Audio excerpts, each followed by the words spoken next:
नमस्कार। मैं डॉक्टर अमरनाथ अमर पंडित राजकुमार शुक्ल की 145 जयंती के पावन अवसर पर उन्हें नमन करते हुए श्रद्धा सुमन अर्पित करता हूं। आज के इस वेबिनार में शामिल सभी विद्वज्जन और तमाम जो दर्शक हैं, श्रोता हैं, उन सब के प्रति हार्दिक अभिनंदन, हार्दिक स्वागत। आज के इस वेबिनार का उद्देश्य है शुक्ल जी के योगदान को याद करना, उनकी स्मृति को नमन करना और सही सार्थक ऐतिहासिक दस्तावेज़ों को प्रामाणिकता के साथ जोड़ना, साथ ही राष्ट्रीय अंतर्राष्ट्रीय स्तर पर उनके योगदान को जन जन तक पहुंचाना। इससे पूर्व कि हम विधिवत इस वेबिनार का शुभारंभ करें, मैं स्वागत वक्तव्य के लिए पंडित शुक्ल जी के नाती रवि भूषण जी को आमंत्रित करता हूं।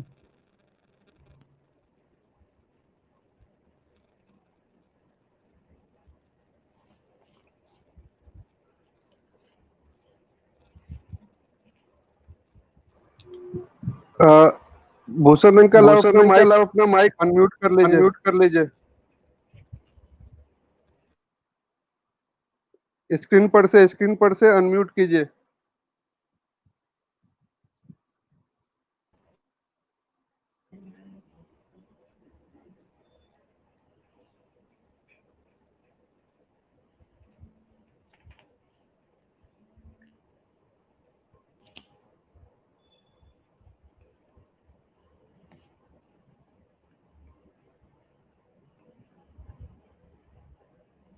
विधिवत स्वागत के लिए मैं एक बार पुनः रवि भूषण जी को आमंत्रित करता हूं।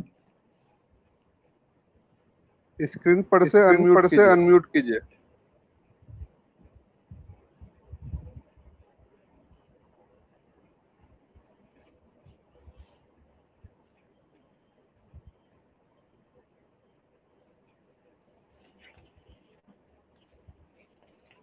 जी अब बोलिए।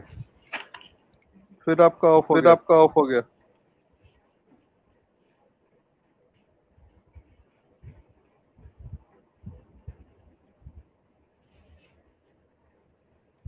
आप उसको अनम्यूट करके छोड़ दीजिए। आपके साइड से बार बार म्यूट हो रहा है।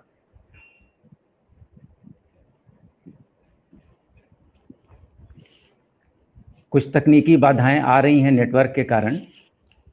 एक बार पुनः मैं इस वेबिनार के मुख्य अतिथियों के स्वागत के लिए रवि भूषण जी को आमंत्रित करता हूं। रवि भूषण जी।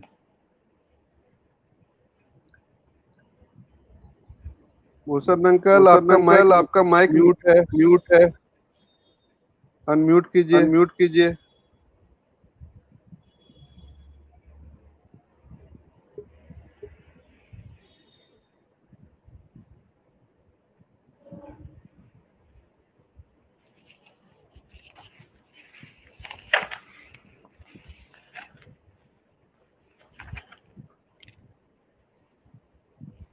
हेलो। जी आवाज बिल्कुल। मेरी आवाज सुनाई दे रही है? जी बिल्कुल सुनाई दे रही है। सुनाई दे रही है अंकल, बोलिए। जी मैं रवि भूषण राय पंडित राजकुमार शुक्ल जी के 145वीं जयंती के अवसर पर भावभीनी श्रद्धांजलि अर्पित करता हूँ और यहाँ उपस्थित सभी जनों का मैं हार्दिक अभिनंदन करता हूँ और आप लोगों के प्रति आभार व्यक्त करता हूँ।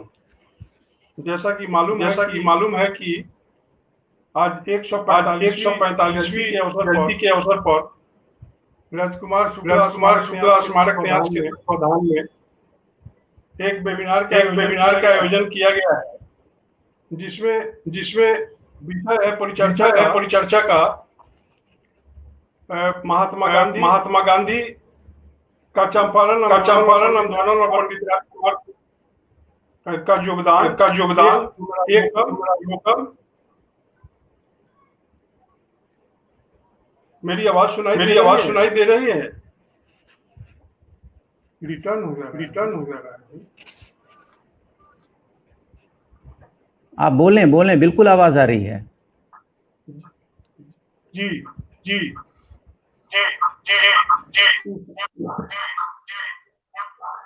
मैं पुनः आप लोगों का हार्दिक अभिनंदन करता हूं और इस मंच के संचालन के लिए मैं डॉक्टर अमरनाथ अमर जी को आमंत्रित करता हूं, जिसका दायित्व उनके कंधों पर दिया गया है। डॉक्टर अमरनाथ अमर जी अपने दायित्व के निर्वहन करने के पहले मैं उनके बारे में कुछ बता देना चाहता हूं। डॉक्टर अमरनाथ अमर जी कार्यक्रम निदेशक रह चुके हैं दूरदर्शन में नई दिल्ली। ये कुशल वक्ता हैं, एक लेखक हैं और एक कवि भी हैं। बहुत सारी पुस्तकें इनकी आई हैं और सबसे खासियत यह है कि ये इस देश के राष्ट्रपति द्वारा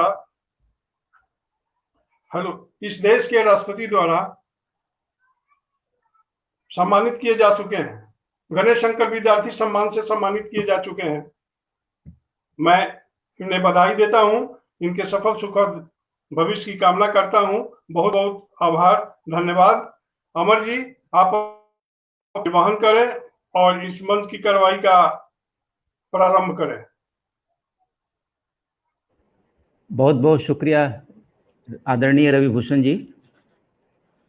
आज सिर्फ इस वेबिनार में ही नहीं, पूरे देश में, देश के कोने कोने में, गांव-गांव में पंडित राजकुमार शुक्ल जी की 145वीं जयंती बहुत ही धूमधाम से, श्रद्धा और सम्मान के साथ मनाई जा रही है।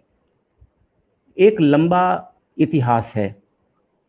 1915 में जब गांधी जी का आगमन होता है साउथ अफ्रीका से हिंदुस्तान में, वहाँ से लेकर 1917 में चंपारण के आगमन तक और उसके बाद की स्थितियों में जो शुक्ल जी का योगदान है, जो उनका त्याग है, जो उनका संघर्ष है, आज हम सब उन सब को याद करते हुए उन्हें नमन कर रहे हैं। पूरा देश नमन कर रहा है। तो एक बार पुनः हम सब की ओर से, पूरे देशवासियों की ओर से उन्हें शत शत नमन, उनकी स्मृति को भावभीनी श्रद्धांजलि। आज के इस वेबिनार में जो विद्वान हमारे बीच उपस्थित हैं, उनमें professor doctor S Narayan ji, professor doctor Sudarshan Iyengar जी, श्री अरविंद मोहन, श्री विश्व मोहन, श्री अनुरंजन झा, श्री भैरवलाल दास, श्री मणिभूषण शशिभूषण राय, रविभूषण जी आप स्वयं और श्री कमल नयन श्रीवास्तव जी, आप सबकी गरिमा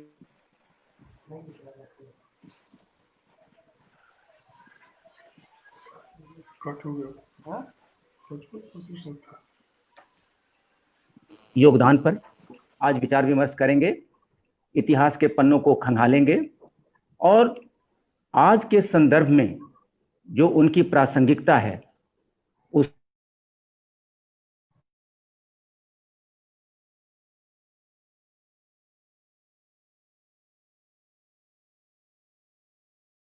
से शुक्ल जी उन पर विशेष आलेख लिखे गए। न केवल बहुत सारी पुस्तकों का लेखन किया गया, बहुत सारे सेमिनार हुए, बहुत सारी संगोष्ठियां हुई, गोष्ठियां हुई, आकाशवाणी पे कार्यक्रम हुए, टेलीविज़न पे बहुत सारी उनकी डॉक्यूमेंट्री बनी, जिनमें दिल्ली दूरदर्शन, राज्यसभा,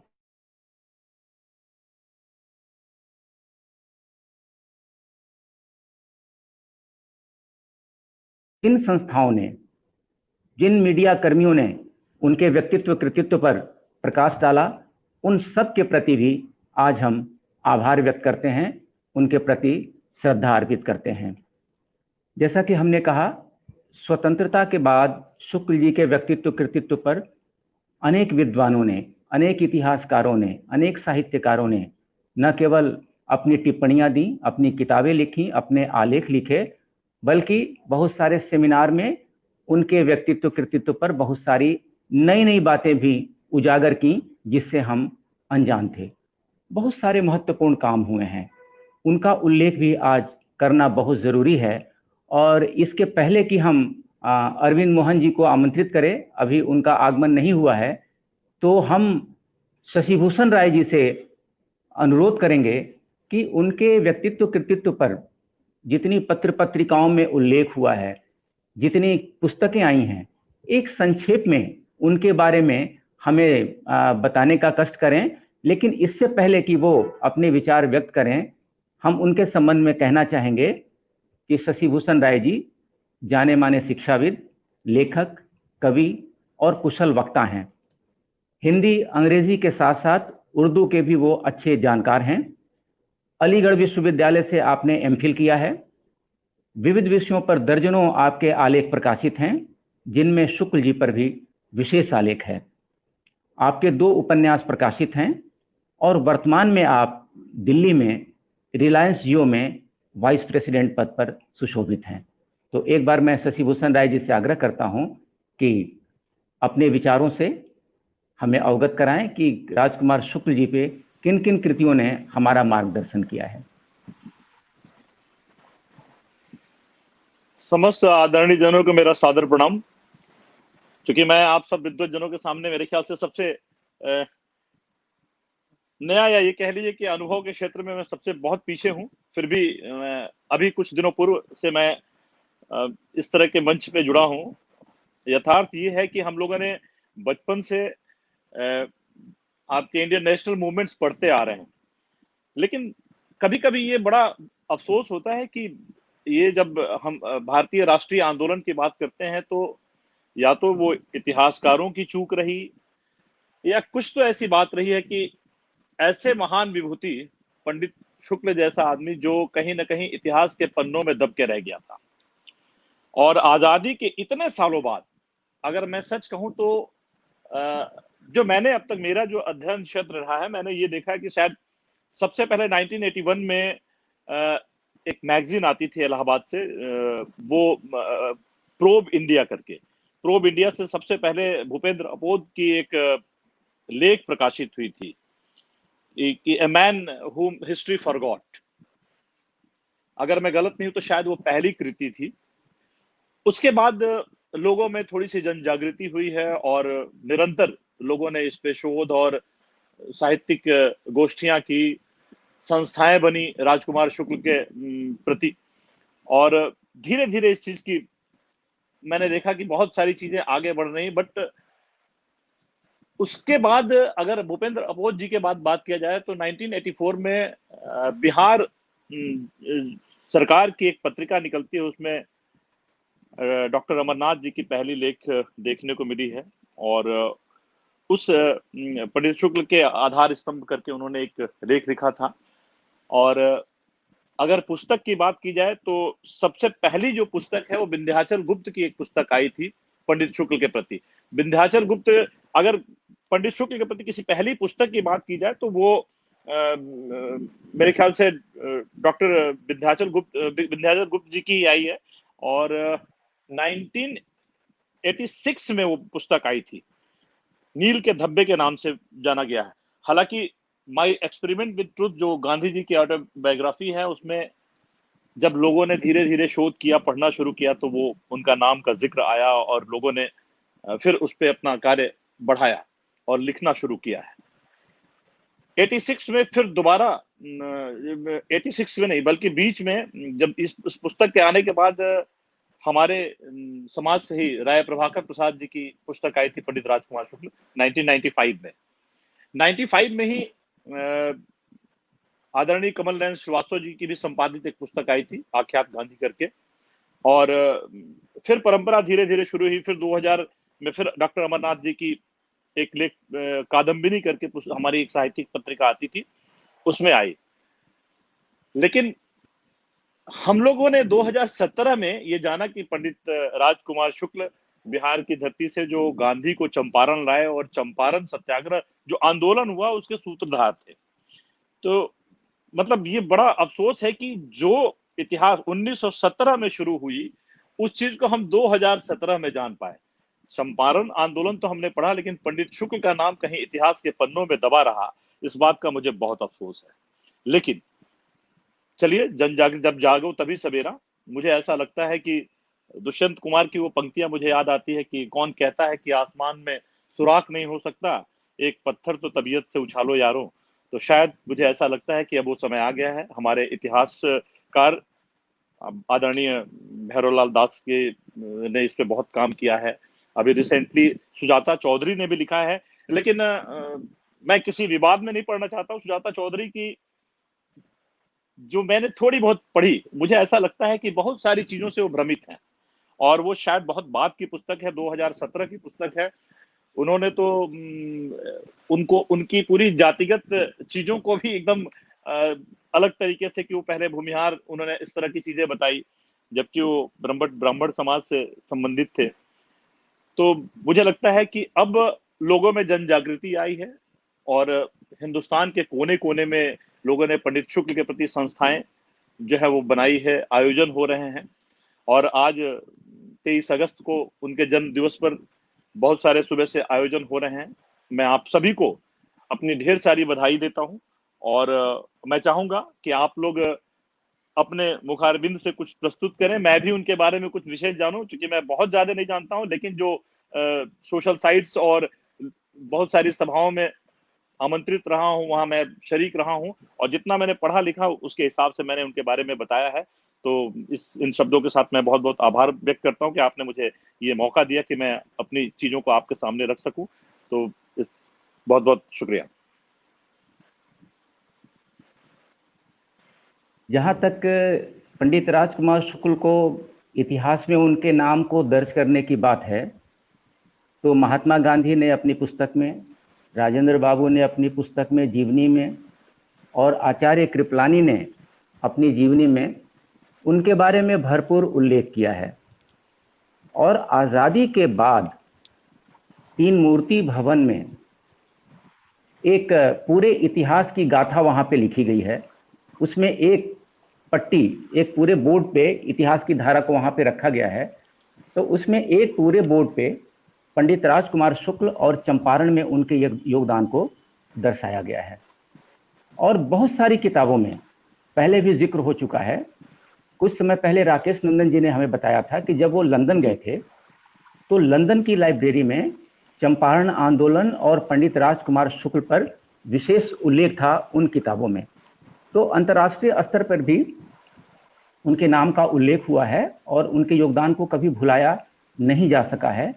और कई संस्थाएं बहुत पहले से 1981 से, मैं किसी का नाम, बहुत सारी संस्थाएं हैं, लेकिन 1981 से बहुत सारी संस्थाओं ने काम करना शुरू किया, और हर किसी का अपना अपना योगदान है। हर किसी ने अपने अपने तरीके से पंडित शुक्ल को याद किया और उनको जन जन तक पहुंचाने का काम भी किया।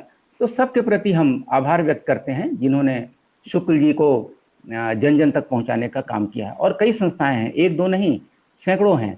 सिर्फ बिहार नहीं, उत्तर प्रदेश ही नहीं, गुजरात में, महाराष्ट्र में, बल्कि पूरे देश के कोने कोने में उन पर चर्चा होती रही है। ये दूसरी बात है कि हमारा ध्यान वहाँ तक नहीं गया है, या हम वहाँ तक नहीं पहुँच पाए हैं। लेकिन शुक्ल जी का जिक्र अनवरत आज़ादी के बाद से ही होता रहा है, अनेक प्रसंगों में, चाहे वो पुस्तकों में हो, चाहे सेमिनार में हो, कृतियों में हो, वक्तव्यों में हो, आलेखों में हो। दूसरी बात कि स्वतंत्रता संग्राम में साहित्य और पत्रकारिता का अंतर संबंध था। साहित्य की संवेदना और पत्रकारिता की जागरूकता एक साथ सामाजिक सरोकार में महत्वपूर्ण भूमिका निभा रही थी। और जैसा कि ज्ञात है, उस समय, उस जमाने में भी, संघर्ष के दिनों में, शुक्ल जी गांव-गांव में हस्तलिखित पत्रिकाओं का आवंटन किया करते थे, और आंदोलन को, उसकी मशाल को किस रूप में जागृत किया जाए, किस रूप में गांधी जी के योगदान को बढ़ाया जाए या उनका उल्लेख किया जाए, और अन्य स्वतंत्रता सेनानियों के बारे में भी वो हस्तलिखित पत्रिकाएं गांव-गांव में जाती थीं, और मशाल जुलूस निकाले जाते थे, और उसका नेतृत्व पंडित राजकुमार शुक्ल करते थे। तो एक साहित्य और पत्रकारिता का अंतर संबंध वहाँ था। लेकिन आज़ादी के बाद यह अंतर संबंध थोड़ा सा बिखरता चला गया। लेकिन आज के संदर्भ में हमें खुशी हो रही है कि इस वेबिनार में जो व्यक्तित्व शामिल हैं, उपस्थित हैं, वो पत्रकार भी हैं और साहित्यकार भी हैं। और पत्रकारिता साहित्य और साहित्य का एक जो अंतर संबंध छूट गया था वो यहाँ फिर से मजबूत हुआ है और हमारे बीच आप उपस्थित हैं। मैं बड़े आदर के साथ आमंत्रित कर रहा हूँ अनुरंजन झा साहब को, लेकिन इसके पहले कि आप उनका वक्तव्य सुने, मैं उनके बारे में थोड़ी जानकारी आपको देना चाहूँगा। अनुरंजन झा साहब जाने माने पत्रकार, मीडिया विशेषज्ञ। आरंभ में आप जनसत्ता में संवाददाता रहे, न्यूज़ चैनल इंडिया न्यूज़ में एडिटर और डायरेक्टर रहे, CNEB में एडिटर इन चीफ रहे, जी न्यूज़, आज तक, इंडिया टीवी में भी महत्वपूर्ण आपका योगदान रहा है। सगुन टीवी के आप मैनेजिंग डायरेक्टर रहे। हाल ही में द वेब रेडियो की शुरुआत आपने की है, जिसमें आप सर्वे सर्वा हैं, और RG9 में आप मैनेजिंग डायरेक्टर हैं। इसके साथ ही 3 अगस्त को made in India video conferencing platform पर आपने लौक, यानी देखना, भोजपुरी में लौक कहते हैं, देखना, उसके आप फाउंडर भी रहे हैं। तो इतनी बड़ी शख्सियत, इतनी सारी किताबें, इतना सारा योगदान, और खासकर पंडित राजकुमार शुक्ल पर, चंपारण आंदोलन पर आपका बहुत महत्वपूर्ण काम है, आपका बहुत बड़ा योगदान है। तो मैं बड़े ही आदर और सम्मान के साथ आमंत्रित करता हूं अनुरंजन झा साहब को। स्वागत है।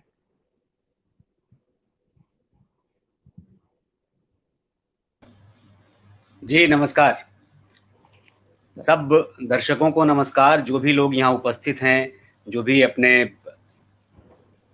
श्रेष्ठ जन हैं, जो सारे लोग हमारे वक्ता हैं, उन सबको नमस्कार।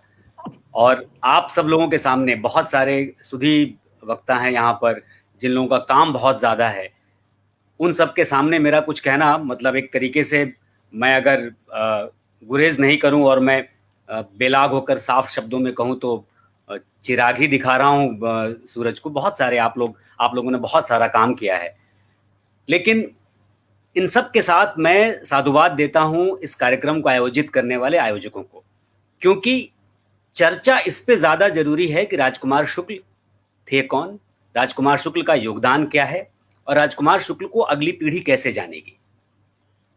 बहुत सारे विद्वान आज हमारे साथ जुड़े हैं। अभी राय साहब ने अपनी बात रखी, रविभूषण जी ने भी रखी, शशि भूषण जी ने भी रखी, अमरनाथ अमर जी लगातार उनके बारे में लिखते रहे, उन्होंने अपनी बातें कही।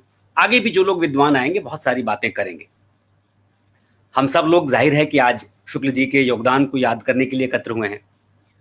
हमें लगता है कि अब ये वक्त आ चुका है कि हम उनको योगदान को याद करने के साथ साथ उसको ज्यादा से ज्यादा प्रचारित करें, क्योंकि हम उनके योगदान को चंपारण सत्याग्रह तक जब सीमित करते हैं तो उसे देश की स्वतंत्रता आंदोलन के पैमाने पर हम कस नहीं पाते। और जब तक हम उनके पूरे योगदान को जब देश की स्वतंत्रता आंदोलन के पैमाने पर नहीं कसेंगे, तब तक उनका स्वरूप बाहर नहीं आएगा, तब तक ये पता नहीं चलेगा कि राजकुमार शुक्ल कितने बड़े व्यक्ति थे। क्योंकि एक पूरा अगर हम आप इतिहास देखें, जैसा कि अभी शशि भूषण जी कह भी रहे थे और जिसको जो चर्चा भी कर रहे थे कि आखिर क्या वजह है कि 1917 की घटना का ठीक से पूरा देश को भान जब होता है 2017 में, तब लोग राजकुमार शुक्ल के बारे में जान पाते हैं। ये बहुत एक तरीके से चिंता का विषय है और इसी विषय पर हम लोगों को लगता है कि ज्यादा जोर देना चाहिए। तो मैं उस इतिहास के पन्नों से थोड़ा बाहर निकलकर समाज के स्तर पर उनकी बातचीत करना चाहता हूं, उनकी चर्चा करना चाहता हूं। एक संयोग है, बिल्कुल संयोग है ये, कि हमारा सौभाग्य है कि हम भी उसी चंपारण से आते हैं जहां शुक्ल जी का जन्म हुआ, जो शुक्ल जी की कर्मभूमि रही, जहां उन्होंने महात्मा गांधी को बुलाकर चंपारण सत्याग्रह की नींव रखी, उसके सूत्रधार बने।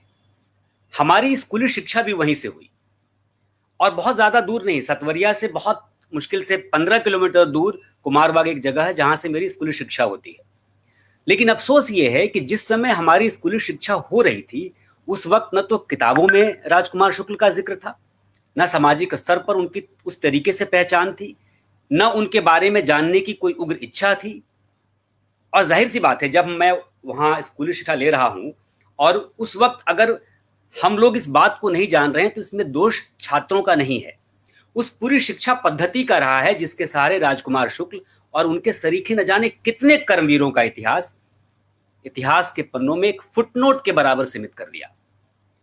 वो तो भला हो हम सब लोगों के अपने पारिवारिक विरासत का, जिसमें शिक्षा भी रहा, जिसमें सामाजिक एक सहृदयता भी रही और एक विजन भी रहा, जिसके तरीके से हम लोग चीजों को जान पाए। अब देखिए, अपनी चीजों को हम देखें, जब मैं वहां से दिल्ली विश्वविद्यालय में पढ़ने आता हूं 90 के दशक में, शुरुआत में, बिल्कुल 90 शुरू ही हो रहा है, तो उस वक्त उसके आने से पहले मैं थोड़ा थोड़ा उनके बारे में जानने लगा हूं और उनको इसलिए जानने लगा हूं कि मेरे परिवार में यदा कदा उनकी चर्चा शुरू हुई है। क्यों शुरू हुई है?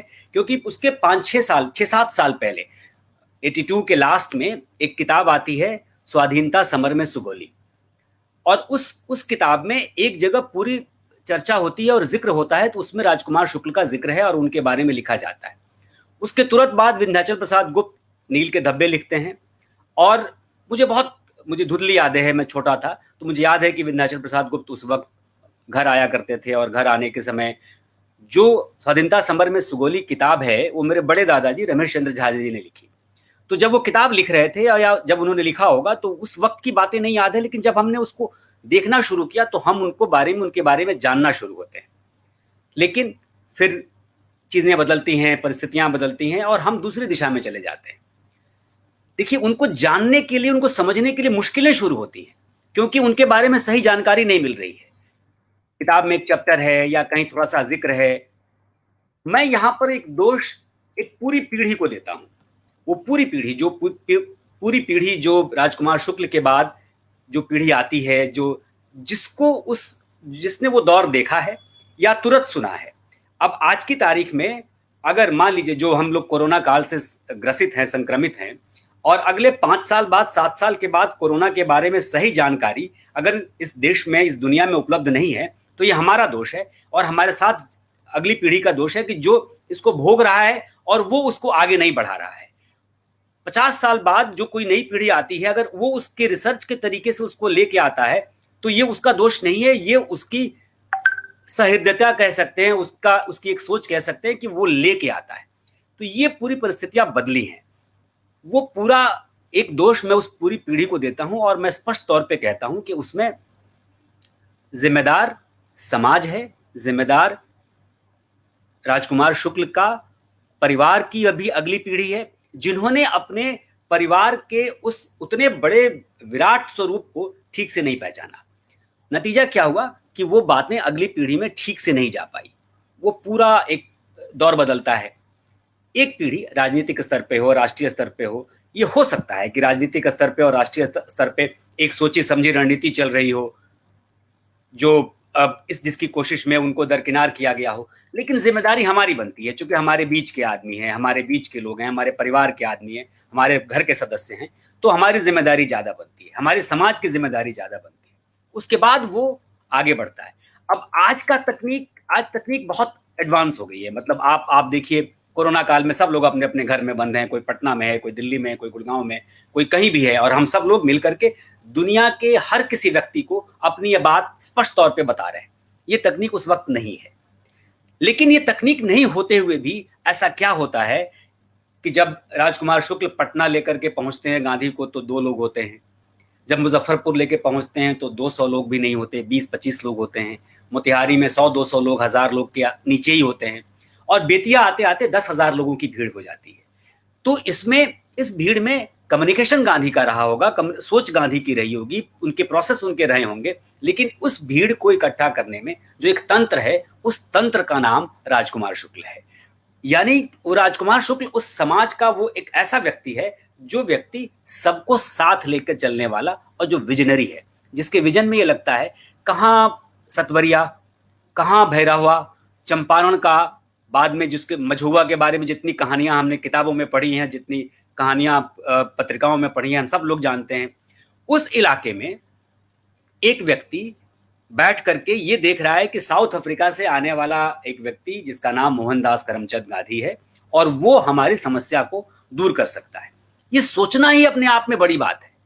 आज की तारीख में अगर हम लोग उन गांवों में, उन इलाकों में जाकर के आज की तारीख में भी वहां के लोगों से ये पूछें कि आपकी समस्या को दूर करने वाला कौन सा व्यक्ति है राष्ट्र के स्तर पे, तो उनको भी सोचने में और उनको भी बताने में वक्त लगेगा। जबकि तकनीक इतनी आगे चली गई है, लोग इतने अब जागरूक हो गए हैं, बावजूद इसके वो परिस्थितियां आज भी उतनी नहीं है। तो ये विजन है राजकुमार शुक्ल का, जो उनको वहां पे बैठ के, और जाहिर सी बात है उनकी पूरी कोटरी का, चाहे उसमें पीर मोहम्मद मुनीस हो, चाहे बाकी जो लोग हों, संत राउत हों, या जो भी लोग हों जो उस वक्त उनके साथ साथ जो लोग रहे होंगे, उन सब लोगों की एक अपनी भागीदारी है और राजकुमार शुक्ल उसको लीड करते हैं। तो लीड हर कोई नहीं करता। लीड करने की जब क्षमता किसी में आती है तो जाहिर सी बात है उसमें कोई विजन होता है, उसमें कुछ बात होती है जिसके जरिए वो आगे आता है। तो हम इसमें अगर इस बात को आगे करें कि उनके योगदान को अब आगे कैसे याद किया जाएगा, अगले 50 साल बाद, अगले 20 साल बाद, अगले 100 साल बाद, जब 200 साल पूरे होंगे चंपारण सत्याग्रह के, उस वक्त चंपारण सत्याग्रह के 200 साल पूरे होने के वक्त अगर दुनिया भर में गांधी की तस्वीर के साथ राजकुमार शुक्ल की भी तस्वीर अगर नहीं लगी होगी, तो इसका मतलब है कि हम सब लोग इस दौर में अपने उद्देश्य से भटक गए, अपनी उस ताकत से भटक गए जो हमको करना चाहिए था, हम नहीं कर पाए।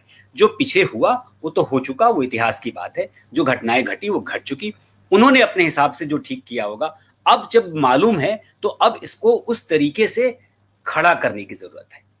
मैं किसी का दोष नहीं देता, मैं किसी उस दिशा में नहीं जाना चाहता। हालांकि बाद में क्या हुआ, किताबें भी लिखी गई, बहुत सारी चीजें, अब तो उनके बारे में बहुत कुछ लिखा जाने लगा है। अब आप सोचिए, मैं आप लोगों को बहुत एक छोटी सी बात बताता हूं।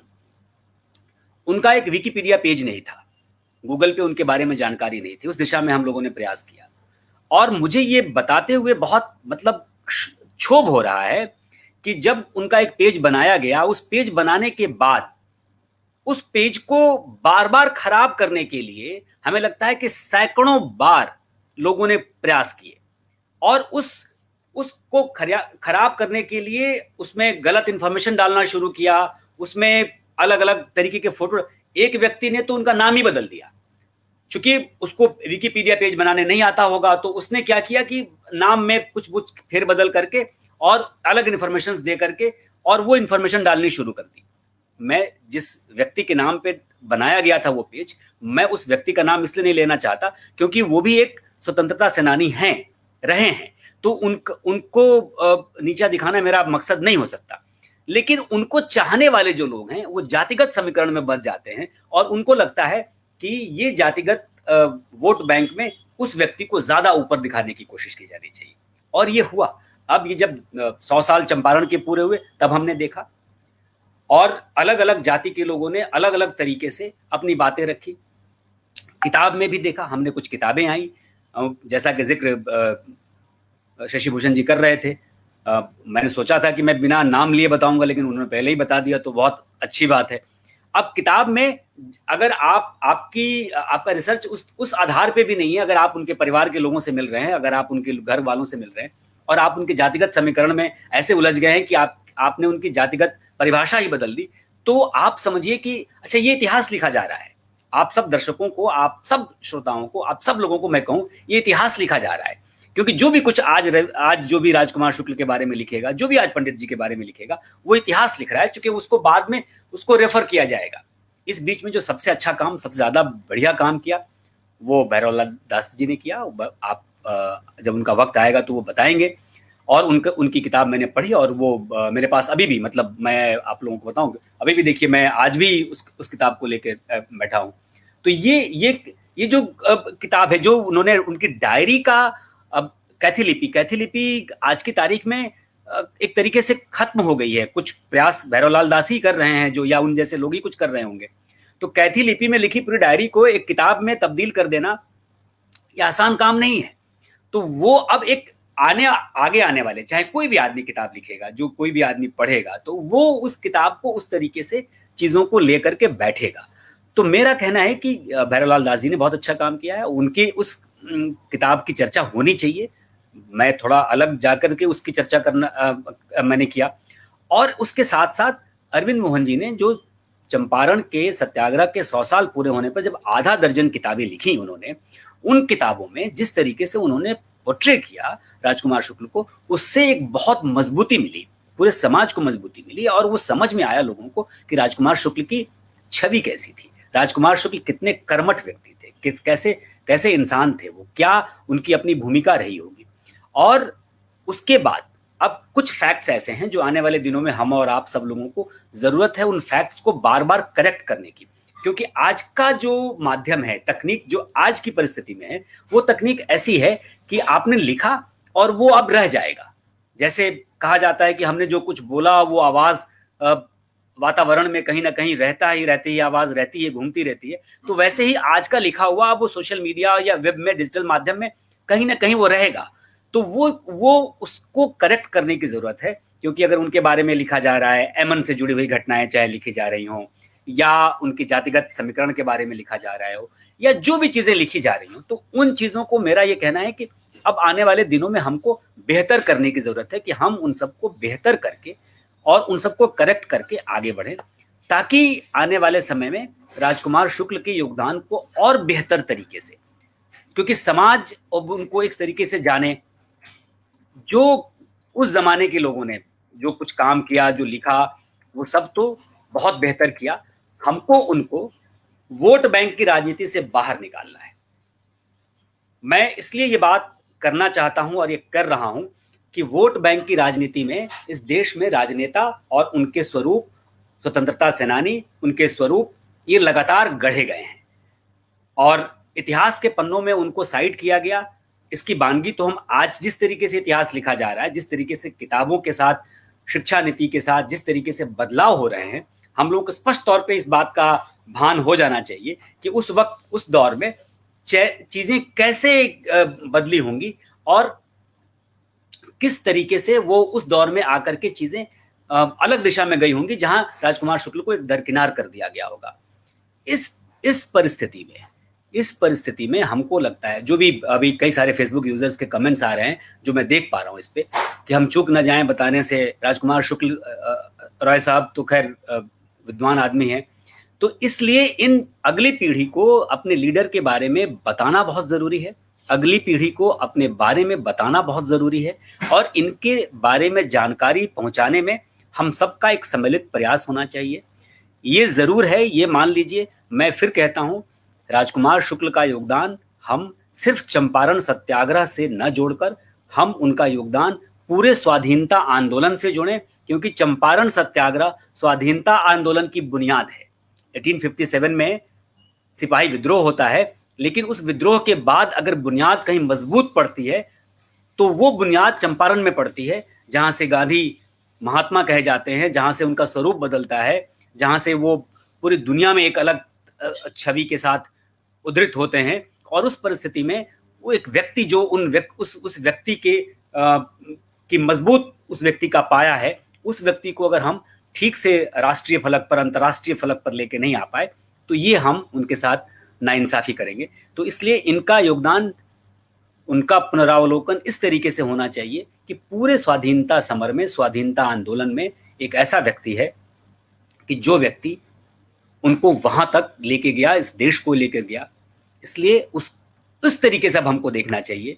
और आखिर में मेरा एक और सौभाग्य है, आप सब लोगों को मैं बताऊं, राजकुमार शुक्ल के 100 साल बाद इसी 23 अगस्त को, ये मेरा सौभाग्य है, इसी 23 अगस्त को राजकुमार शुक्ल के जन्म के 100 साल बाद मेरा भी जन्म हुआ, उसी चंपारण में।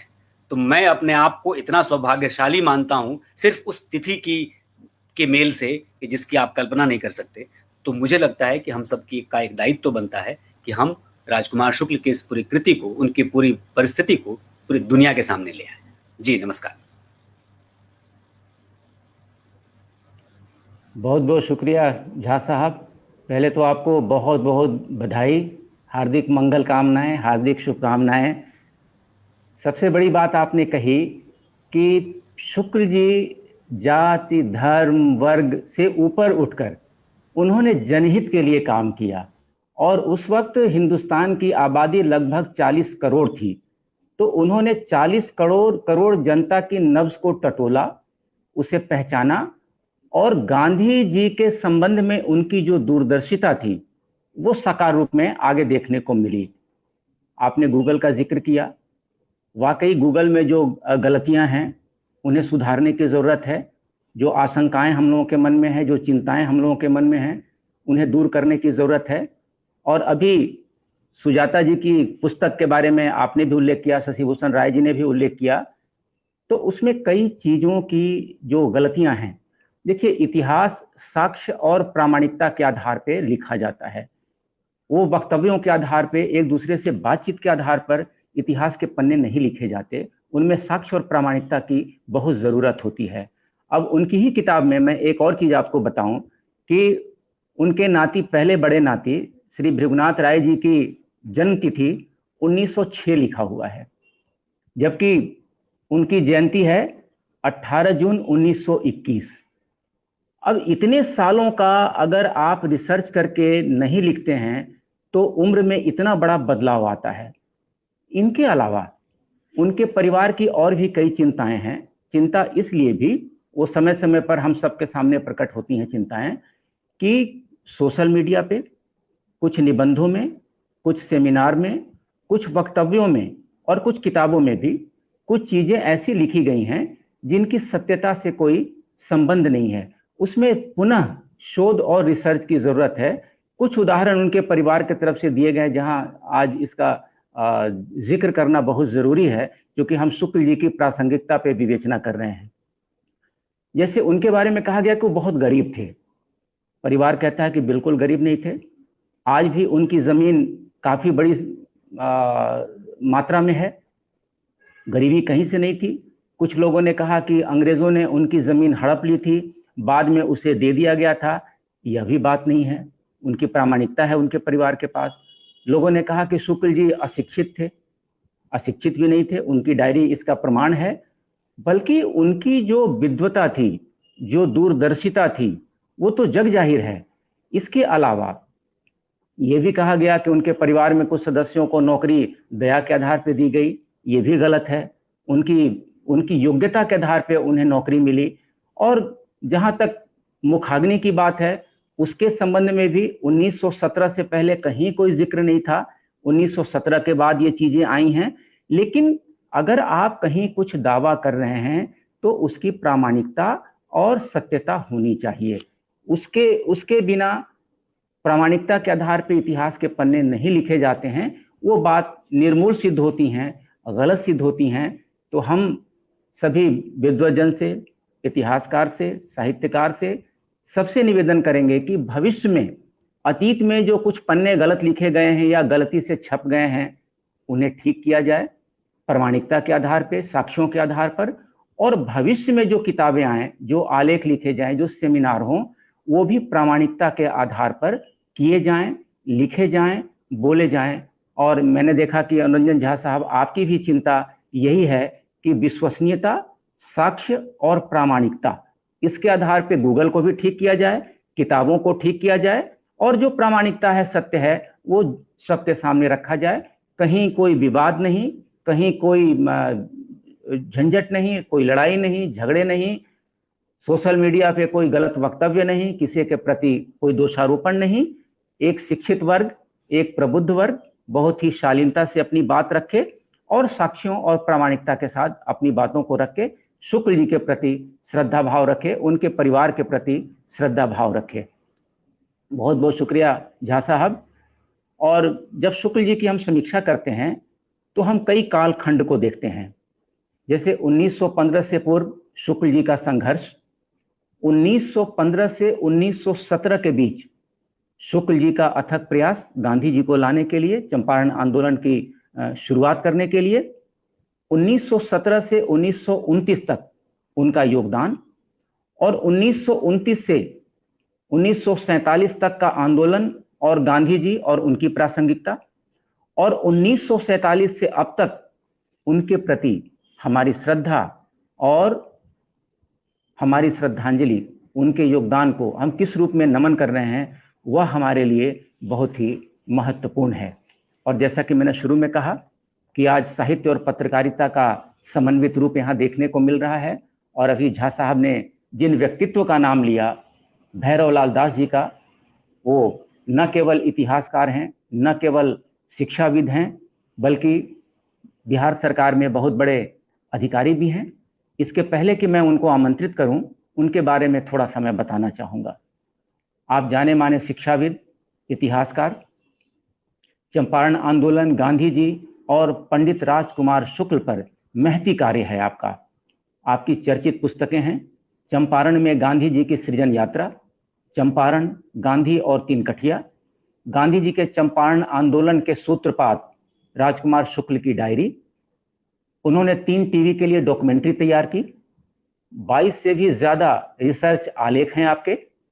चंपारण आंदोलन के संदर्भ में आप मुख्यमंत्री के सलाहकार रहे और अनेक विश्वविद्यालयों में आपने शुक्ल जी पर, चंपारण आंदोलन पर, गांधी जी पर व्याख्यान दिए हैं। तो ऐसे व्यक्तित्व, और आज भी आप सृजनशील हैं, रचनाशील हैं, चंपारण आंदोलन को, गांधी जी को और पंडित राजकुमार शुक्ल के योगदान को लेके। तो बहुत ही आदर के साथ भैरवलाल जी, आपका हम अभिनंदन करते हैं, स्वागत करते हैं।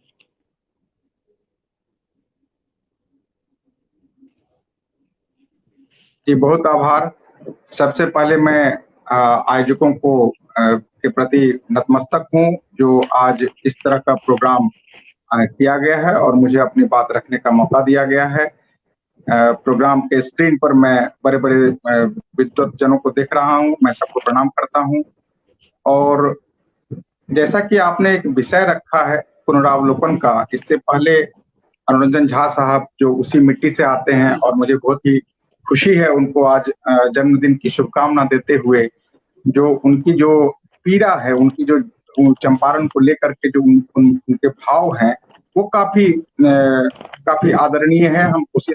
हम शुभकामना ये भी करेंगे जो वो चंपारण के तथ्यों को लेकर के राष्ट्रीय फलक पर जाएं। मैं तो यहाँ तक आशा करता हूँ अंतर्राष्ट्रीय फलक पर जाएं। पूर्व वक्ता ने एक चीज कहने के लिए उन्होंने, शशिभूषण जी ने एक सूची हमारे सामने, हम लोगों के सामने रखी, जो किस तरह से उन पर में काम हुए, कौन कौन लोगों ने काम किया। लेकिन उसमें और चीजों को और जोड़ने की जरूरत है। यदि हम महात्मा गांधी को थोड़ा सा छोड़ भी दें, जो महात्मा गांधी ने राजकुमार शुक्ल के बारे में क्या लिखा, अभी जो एक पुस्तक आई है चंपारण, ये महात्मा गांधी की डायरी, उस डायरी में जो अरविंद मोहन सर की किताब है, उस डायरी में राजकुमार शुक्ल के बारे में महात्मा गांधी की क्या सोच थी, उनके बारे में उन्होंने क्या भाव या क्या शब्द प्रकट किए थे, यदि उनको निकाला जाए तो महात्मा गांधी के नजरों में शुक्ल जी का जो विराट व्यक्तित्व था वह सामने आता है। हमारी नई पीढ़ी को उसको भी देखने की जरूरत है। लुईस फीसर ने स्वयं the life of Mahatma Gandhi लिखा हुआ है, उसमें राजकुमार शुक्लों के बारे में चर्चा है। हम इस बात की आलोचना करते हैं लुईस फीसर की, जो उनके द्वारा जो तथ्य एकत्रित किए गए थे उन तथ्यों को वेरीफाई नहीं किया गया। और हमसे अनुरंजन झा जी सहमत होंगे, जो कई बार ऐसी गलतियां होती हैं, पत्रकार से भी होती है, इतिहासकार से भी होती है। यदि वो क्रॉस वेरिफिकेशन नहीं करे, वो बार बार उन तथ्यों की जांच पड़ताल नहीं करे, और यदि जल्दी में वो लिख दे कोई चीज को, तो फिर वो एक छोटी सी उसमें त्रुटि हो जाती है। उसमें उसका जो फर्स्ट इंफॉर्मेशन का सोर्स होता है, कभी कभी वो भी भ्रमित करता है। तो लुईस फीसर द्वारा जो राजकुमार शुक्ल के बारे में तथ्य एकत्रित कर अपने किताब में लिखे गए, बाद में उसको चैप्टराइजेशन करके एनसीईआरटी ने जो छापी है 2006 के बाद से अपनी टेक्स्ट बुक में, इंडिगो चैप्टर्स के नाम से, फ्लेमिंगो क्लास 12 के बुक्स में, तो हम उसकी ओर भारत सरकार का ध्यान, समाज का ध्यान, सरकार का ध्यान आकृष्ट किए हैं। यहाँ पर मैं पत्रकारों ने उस पर कवरेज दिए हैं और हम आशा करते हैं जो भारत सरकार उन तथ्यों को सही कर लेगी। लेकिन हम आपका ध्यान आकृष्ट करना चाहते हैं जैक पॉचेप दास की ओर, पीके शुक्ला की ओर, शंकर दयाल सिंह की ओर। सबसे जो मार्वेलस काम हुआ है बीबी मिश्रा साहब का, जो आर्काइव्स में डायरेक्टर हुआ करते थे। बीबी मिश्रा साहब ने यदि अथक परिश्रम से उन तथ्यों को नहीं एकत्रित किया होता तो शायद आज की पीढ़ी चंपारण के बारे में ठीक से नहीं समझ पाती। 1960 के आसपास, 62 में वो बुक पब्लिश हुई थी।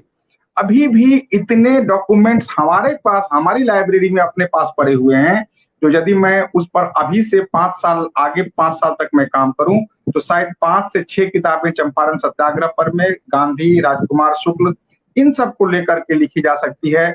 मैं यहाँ एक चीज का यह भी उल्लेख करता हूँ, जो यह एक सामान्य प्रक्रिया है, जो लोगों को लगता है जो उनके बीच का ही एक व्यक्ति पर में बहुत काम हो रहा है, उनकी बहुत चर्चा हो रही है और दूसरे व्यक्ति पर कम काम हो रहा है, कम चर्चा होती है। अब हम शेख गुलाब की चर्चा करते हैं, शीतल राय की चर्चा करते हैं, फिर मोहम्मद मुनीस, हरबंस सहाय से लेकर के गांधी के जितने भी वॉलंटियर्स हुए थे, उसमें रामदयाल शाह हों या फिर जो भी हों, किसी भी एक युद्ध जब हम लड़ने के लिए जाते हैं तो सिर्फ एक सेनापति नहीं लड़ता है, उसके सारे सैनिक लड़ते हैं। और सैनिक का चाहे वो बड़ा योगदान हो, चाहे छोटा योगदान हो, चाहे वो फ्रंट पर हो, नेपथ्य में हो, कहीं हो, लेकिन जब हम युद्ध का इतिहास लिखते हैं तो हमारी कोशिश होनी चाहिए जो हम अधिक से अधिक लोगों के योगदान को समावेशित करें। इसमें ऐसी कोई बात नहीं है जो किसी को जानबूझ करके अवहेलना की जाती है, लेकिन तथ्य संकलन में कभी कभी ऐसे चूकें हो जाती है। मैं अपने विषय पर फिर से वापस आता हूँ।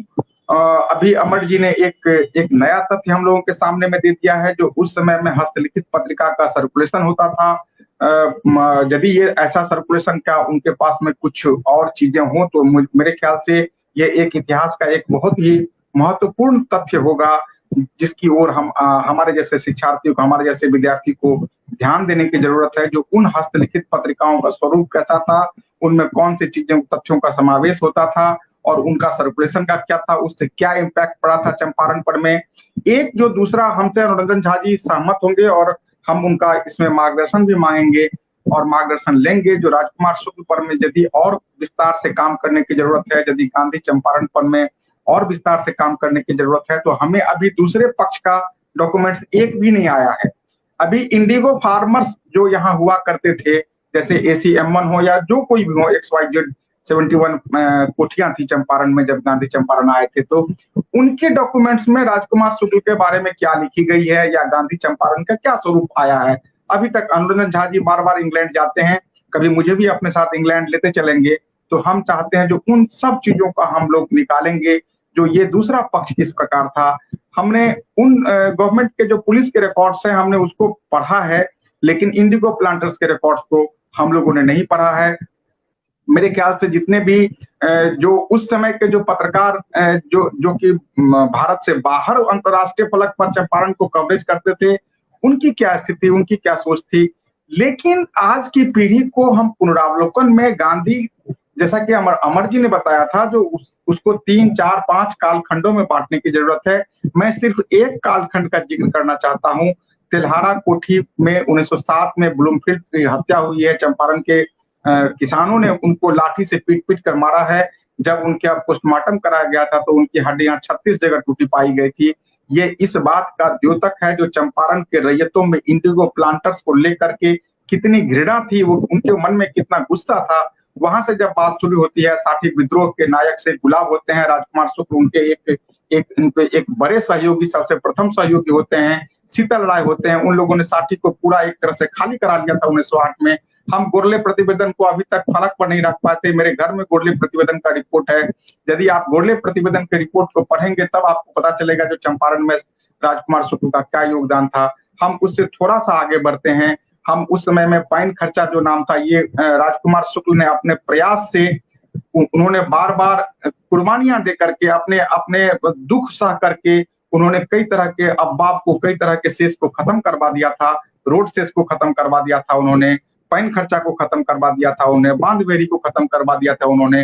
तो ये जो 46 या 50 तरह के जो अब्बाब थे, जो कि उस समय में चंपारण के किसानों के परेशान होने का या दुख का जो सबसे बड़ा कारण था, उस पर राजकुमार शुक्ल का अलग अलग क्या योगदान हुआ है और किस तरह से गवर्नमेंट ने उसको लिया है। 1911 आते आते हम देखते हैं जो वहां का कलेक्टर गांव गांव घूमकर लोगों को ये कहता है जो भाई पैन खर्चा देने की जरूरत नहीं है। गांधी के चंपारण आने से पहले ही स्वीने का रिपोर्ट आता है 1914 में। वहां से वो शुरू करते हैं अपना सर्वे सेटलमेंट का रिपोर्ट। सर्वे सेटलमेंट में वो इस बात का स्पष्ट जिक्र करते हैं जो भाई यहाँ पर पैन खर्चा देने की जरूरत नहीं है, जिसकी डिमांड राजकुमार शुक्ल शुरू से ही कर रहे थे। और ACM1 के साथ झगड़ा होने का मुख्य कारण पैन खर्चा था। और वही कलेक्टर गांव में घूम के कहता है, वही सर्वे सेटलमेंट ऑफिसर गांव में घूम के कहता है जो पैन खर्चा देने की जरूरत नहीं है। इसका अर्थ ये होता है जो राजकुमार शुक्ल के जो योगदान था या राजकुमार शुक्ल के जो रास्ते थे, वो शायद इस ब्रिटिश ऑफिसर्स के या शासन तंत्र के से थोड़ा सा पहले आ गया था, ऊपर आ गया था। और यही कारण था जो राजकुमार शुक्ल के प्रति लोगों में इतनी निराशा का भाव था, जो ये तो भाई इतना बड़ा नेता है जो हमसे ऊपर आता है। नंबर 1 बात। नंबर 2 बात, जो कि अभी जुडिशियल सिस्टम पर में आप बार बार अभी सोशल मीडिया या फ्रंट मीडिया पे काम चलते होंगे, जो अभी जो सुप्रीम कोर्ट में एक चर्चित मुकदमा हुए हैं जिसका सूत्र फिर से चंपारण सत्याग्रह की ओर गया है। उस संदर्भ में मैं कहना चाहता हूं, जो राजकुमार शुक्ल ने गांधी के आने से 5 साल पहले ही यहाँ पर में जो हमारा बिहार का जो ट्रेडिशनल पंचायती सिस्टम था, जहां पर 2 किसान मिल करके आपस में अपने डिस्प्यूट को खत्म करते थे, उस जो जुडिशियल जो हमारा लोअर जुडिशियल प्रणाली था, उसको रिवाइव करने का काम राजकुमार शुक्ल ने आगे बढ़ करके किया था। यह अलग बात है कि सबसे 1 रुपया का मुकदमा सबसे पहले राजकुमार शुक्ल को इन्हीं कारणों से लगा था। तो ये जो योगदान था राजकुमार शुक्ल का, चाहे वो खुद वो जो कोला था जहां पर में आलू उनका लिया गया था, आलू देने के लिए तैयार नहीं हुए थे, तो ये जो एक ब्रिटिश एडमिनिस्ट्रेशन सिस्टम का या ब्रिटिश लीगल सिस्टम का जो एक अत्याचार था और एक जो लीगल प्रणाली थी, उस दोनों के जो बीच में विभेद थे, जिसका प्लांटर्स गलत उपयोग करते थे, इसको समझने की शक्ति राजकुमार शुक्ल को गांधी के आने से बहुत पहले हो गई थी। लेकिन हम जब राजकुमार शुक्ल की चर्चा करते हैं तो हमारा पहला कदम होता है, हम लोग बात शुरू करते हैं जो गांधी को चंपारण लाए थे। मेरा ये कहना है, जो गांधी के चंपारण लाने से पहले राजकुमार शुक्ल ने स्वयं वो सारा प्रयोग करके देख लिया था, वो सारे दुख सह करके, जेल काट करके, वो कलेक्टर से लेकर के सब जगह आवेदन दे करके अपने रैयतों को एक जगह वो मोबिलाइज करके सब कुछ कर लिया था, जो बाद में गांधी ने के दिया। मेरा एक ही लाइन में कहना होगा, और भी वक्ता को बोलना है, जो जब राजकुमार शुक्ल ने वो आंदोलन शुरू किया था 1906 से लेकर के गांधी के आने से पहले तक, वो आंदोलन बहुत ही धरातल पर था। राजकुमार शुक्ल के लीडरशिप ने उस आंदोलन को एक राजकीय फलक पर में, एक रीजनल लेवल पर में लाया, और जब महात्मा गांधी आते हैं तो वो आंदोलन चंपारण का राष्ट्रीय फलक में आता है, और जब राष्ट्रीय फलक में आता है तब वो आंदोलन एक तरह से खत्म हो जाता है और उसमें जितनी भी डिमांड्स थी वो पूरी हो जाती है। तो राजकुमार शुक्ल का एक बड़ा योगदान ये होता है कि चंपारण के समस्त प्रकरणों को उसने रीजनल लेवल पे लाया है, और उसी के धरातल पर में राजकुमार शुक्ल द्वारा तैयार किए गए पूरी सतह पर में ही गांधी जी फील्डिंग करने के लिए आते हैं, और गांधी वहां से आकर के लॉन्चिंग पैड की तरह चंपारण को यूज करके किसानों की समस्याओं को दूर करते हैं, राष्ट्रीय आंदोलन की नींव रखते हैं, अंत में देश आजाद होता है, और इसका श्रेय कहीं न कहीं हम चंपारण में तलाशते हैं। आप सब लोगों ने मुझे सुना, मुझे बोलने का मौका दिया, आपको बहुत बहुत धन्यवाद।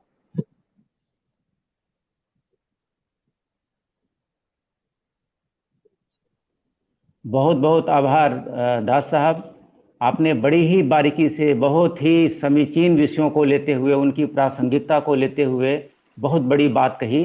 और सबसे बड़ी बात ये कि 1906 से 1915 के बीच का जो पीरियड है, उसमें जो उनका योगदान है, उनका जो संघर्ष है, उसको भली भांति आपने उल्लेख किया। और सचमुच में उस समय जो जनता का नफ्स था, जो भारतीय जनमानस की चेतना थी या उसकी जो आकांक्षाएं थीं और उसकी जो परिणति होने वाली थी, उस नब्ज को जितनी बारीकी से शुक्ल जी ने पहचाना उस दौर में, शायद उसी की धरातल पे गांधी जी ने उस चीज को आगे बढ़ाया। तो इतनी बड़ी बुनियाद के रूप में शुक्ल जी का योगदान है। अगर शुक्ल जी नहीं होते, चंपारण में गांधी जी नहीं आते, चंपारण आंदोलन नहीं होता, तो शायद स्वतंत्रता आंदोलन का स्वरूप कुछ और ही होता। इसलिए भी उनकी प्रासंगिकता को हम नमन कर रहे हैं कि वो बुनियाद के रूप में भारतीय स्वतंत्रता संग्राम में अपनी भूमिका निभाई। और गांधी जी ने उस वक्त कहा भी था कि सविनय अवज्ञा कमजोरों का हथियार है, जबकि सत्याग्रह बलवानों का। मुझे कोई संदेह नहीं कि ब्रितानी सरकार एक शक्तिशाली सरकार है, लेकिन मुझे इसमें भी संदेह नहीं कि सत्याग्रह सर्वोच्च दवा है, और इसका प्रयोग उन्होंने सर्वप्रथम चंपारण में किया, और इसकी नींव बने पंडित राजकुमार शुक्ल। सबसे बड़ी बात है कि आज हमारे बीच अनेक विद्वान, ऐसे विद्वान हैं जिन्होंने बहुत बड़े बड़े काम किए हैं लेखन के द्वारा, अपने व्यक्तित्व और कृतित्व के द्वारा। तो यदि अरविंद मोहन जी आ गए हों, हम देख नहीं पा रहे हैं उनको, अभी शायद नहीं पहुंच पाए हैं, तो मैं एक ऐसे व्यक्तित्व को आमंत्रित कर रहा हूं जो मीडिया से जुड़े हुए हैं, आकाशवाणी से जुड़े हुए हैं, लेकिन इंजीनियरिंग प्रभाग में एक उच्च पद पे आसीन होते हुए भी उनका साहित्य से विशेष लगाव रहा है। इतिहास के कई पृष्ठ उन्होंने पलटे हैं, साहित्य और इतिहास पर उनकी कई पुस्तकें हैं। राष्ट्रीय चेतना के आप प्रखर लेखक हैं। वैदिक साहित्य और साहित्य बोध पर उनकी किताबें हैं और वर्तमान में कोरोना और भारत के समाजशास्त्र पर उनकी पुस्तक आई है, जो अपने आप में बहुत बड़ी उपलब्धि मानी जाएगी इस कोरोना काल के लिए। और सबसे बड़ी बात की शुक्ल पे उनकी एक बहुत ही मार्मिक कविता है। तो हम बड़े ही आदर और सम्मान के साथ इंजीनियर विश्व मोहन कुमार जी को आमंत्रित करते हैं और वक्तव्य के बाद उनसे अनुरोध भी करते हैं कि उनकी जो कविता है शुक्ल जी पर, उसका पाठ भी जरूर करें। स्वागत है।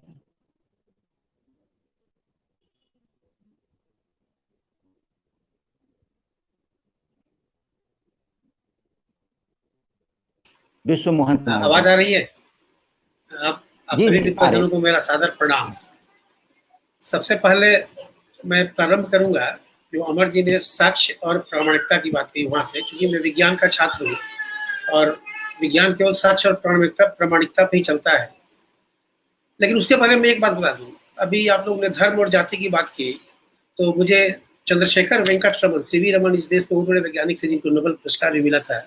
उनकी एक पंक्ति याद आती है, एक जगह भाषण देती उन्होंने कहा था कि जो भी बड़ा वैज्ञानिक, साहित्यकार या समाजशास्त्री, समाज सेवक, राजकुमार शुक्ल या गांधी जैसे जो भी व्यक्तित्व होते हैं, या धर्म और जाति के क्षेत्र से बंधन से ऊपर होते हैं, और जो भी व्यक्ति इन्हें इस बंधन में बांधने की कोशिश करता है वह निकृष्टता के चरम सीमा पे होता है और वह स्वयं मानवता के दायरे से बाहर होता है। इसलिए हमें ऐसे लोगों को धर्म, जाति आदि चीजों के बंधन में नहीं बांधना चाहिए। अब हम आते हैं साक्ष्य और प्रामाणिकता के आधार पे, क्योंकि हमारा देश है तो श्रुतियों और स्मृतियों का देश है। यहाँ कब कोई किंवदंती या मिथक इतिहास बन जाता है और कब कोई इतिहास मिथक या किंवदंती में बदल जाती है, ये भेद करना बड़ा मुश्किल हो जाता है। इसलिए, और इसका शायद यह भी कारण हो कि अभी हमारे यहाँ इतिहासकारों में अभी एक मौलिक शोध की परंपरा उतनी उन्नत नहीं है। हो सकता है कि हम बहुत दिनों तक गुलाम रहे, उसके कारण ये चीज रहा हो। अब मैं एक छोटी सी घटना से शुरुआत करता हूँ कि गुजरात में रेवेन्यू डिपार्टमेंट में नौकरी के लिए एक परीक्षा हुई और उस परीक्षा में एक प्रश्न रखा गया कि गांधी को सबसे पहले महात्मा किसने कहा। तो उसमें जो उत्तर था उसमें एक अल्टरनेटिव था रविन्द्रनाथ टैगोर, जिस पर एक छात्रा थी, उन्होंने रविन्द्रनाथ टैगोर को टिक किया।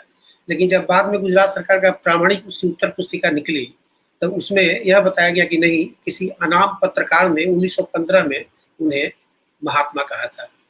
बाद में वह लड़की, उनका नाम संध्या बारू था, गुजरात हाईकोर्ट चली गई और हाईकोर्ट ने इस मामले को बाद में रफा दफा करके किया, क्योंकि उसमें गवाहियां भी हुई। गुजरात सरकार की ओर से कहा गया कि नारायण गांधी जो महादेव देसाई के पुत्र थे, उन्होंने कहा शायद 20 वर्षों तक गांधी के साथ रहे, तो उन्होंने बताया कि 1915 में सौराष्ट्र के जेतपुर नामक जगह के कोई पत्रकार थे जिनका नाम उन्हें नहीं याद था, उस अनाम पत्रकार ने उन्हें सबसे पहले महात्मा कहा था। तो बाद में गुजरात हाईकोर्ट ने यह कहकर शायद मामले को रफा दफा कर दिया कि सरकार कोई भी इस तरह के प्रश्न इस तरह नहीं कर रही जिसमें कोई कंट्रोवर्सी हो और जिसका कोई साक्ष्य या प्रामाणिकता न हो, जिसकी अभी आपने चर्चा की। तो उसके बाद मेरा दिमाग गया इधर, ध्यान गया, तो मैंने देखा कि गांधी, आप एक चीज ध्यान दीजिए, गांधी का जन्म 1869 में हुआ था, 1948 में मरे, उन्होंने 79 साल की जिंदगी जी। और गांधी साउथ अफ्रीका से 1915 में भारत लौटे थे, तब उनकी उम्र अच्छी खासी हो चली थी, 46 साल, मतलब अपनी आधी से अधिक की जिंदगी वो जी चुके थे। 3 जनवरी 1915 को गांधी भारत लौटते हैं और उनके आध्यात्मिक गुरु या राजनीतिक गुरु जो है गोपाल कृष्ण गोखले हैं। गोखले से वो बहुत अधिक गाइड होते हैं। तो गोखले जब उनको देखते हैं तो गोखले उन्हें यह बताते हैं कि भाई अभी तुम्हारा ज्ञान सतही है, किताबी है, इस भारत जैसे देश को यदि समझना है तो पहले इसको भ्रमण करो, जानो, तब तुम्हें भारत के बारे में सही ढंग से जानने का मौका मिलेगा, तभी तुम कुछ कर सकते हो। अब मैं जब गोखले की ओर से देखता हूं तो मुझे ऐसा लगता है कि यदि आप सोशल साइकोलॉजी पढ़ेंगे तो उसमें एक टर्म आता है sensitive minority complex. Sensitive minority complex क्या होता है कि जब भी कोई समुदाय कहीं पर अल्पसंख्यक के रूप में रहता है तो उसके अंदर असुरक्षा का भाव रहता है और वह सुरक्षा का भाव जो है उसमें एकजुटता पैदा करती है और ऐसे ग्रुप को एकजुट करना बहुत आसान होता है, बड़े आराम से आपस में एकजुट कर सकते हैं। तो शायद गोखले ने सोचा होगा कि दक्षिण अफ्रीका में भारतीय अल्पसंख्यक है, असुरक्षा की भावना रहेगी, अंग्रेजों का शासन है ही, इसलिए वहां पर एकजुटता लाना बड़ी आसान काम है।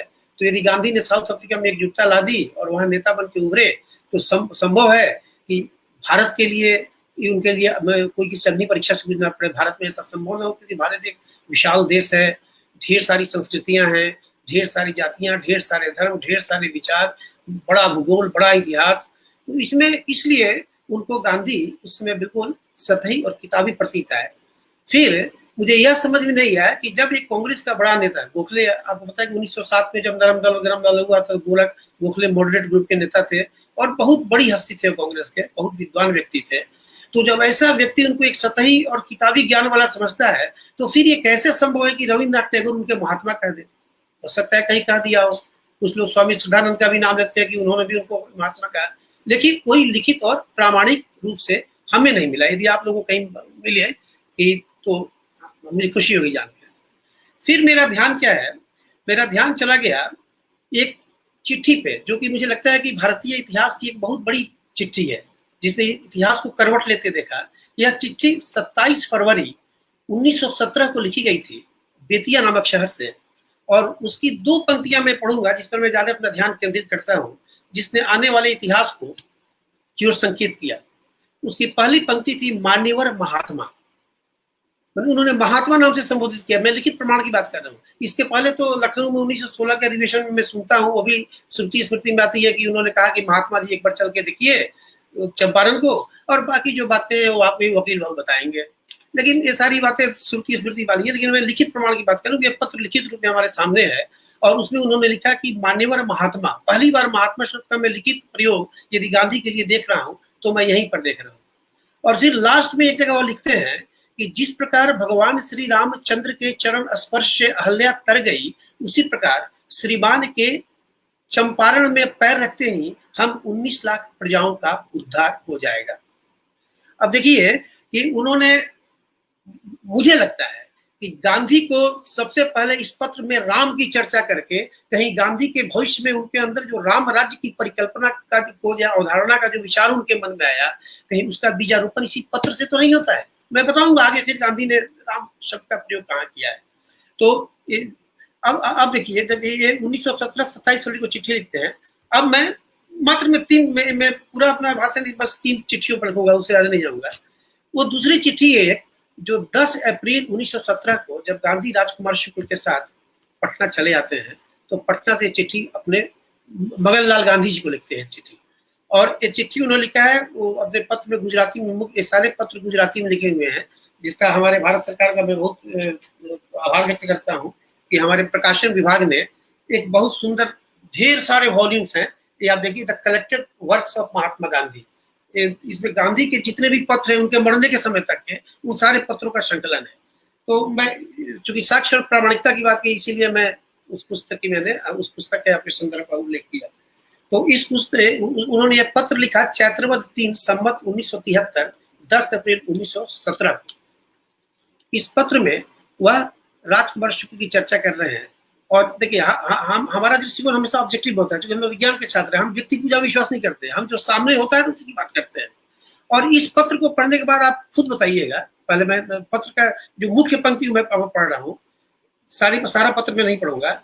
ये बांकीपुर से लिखा गया है पत्र 10 अप्रैल 1917 को, और लिखते हैं कि Prabhu Das had stayed on at Calcutta, he said he was happy there, it was good that I did not bring him here, the man who has brought me here does not know anything। इस line को मैं दोहरा रहा हूँ, ये राजकुमार शुक्ल के बारे में यहाँ मैन लिखा गया है। The man who has brought me here does not know anything, he has dumped me in some obscure place, the master of the house is away, and the servants take us both to be beggars। फिर इस पर ध्यान दीजिए, and the servants take us both to be beggars, they don't even permit us the use of their latrine, not to speak of inviting us to meals। I take care to provide myself with a stock of the things I need, and so I have been able to maintain complete indifference। I have swallowed a good many insults। फिर इस पंक्ति पर आप ध्यान दीजिए, I have swallowed a good many insults, and the queer situation here doesn't trouble me। So, if things go on this way, I am not likely to see Champaran। If things go on this way, I am not likely to see Champaran।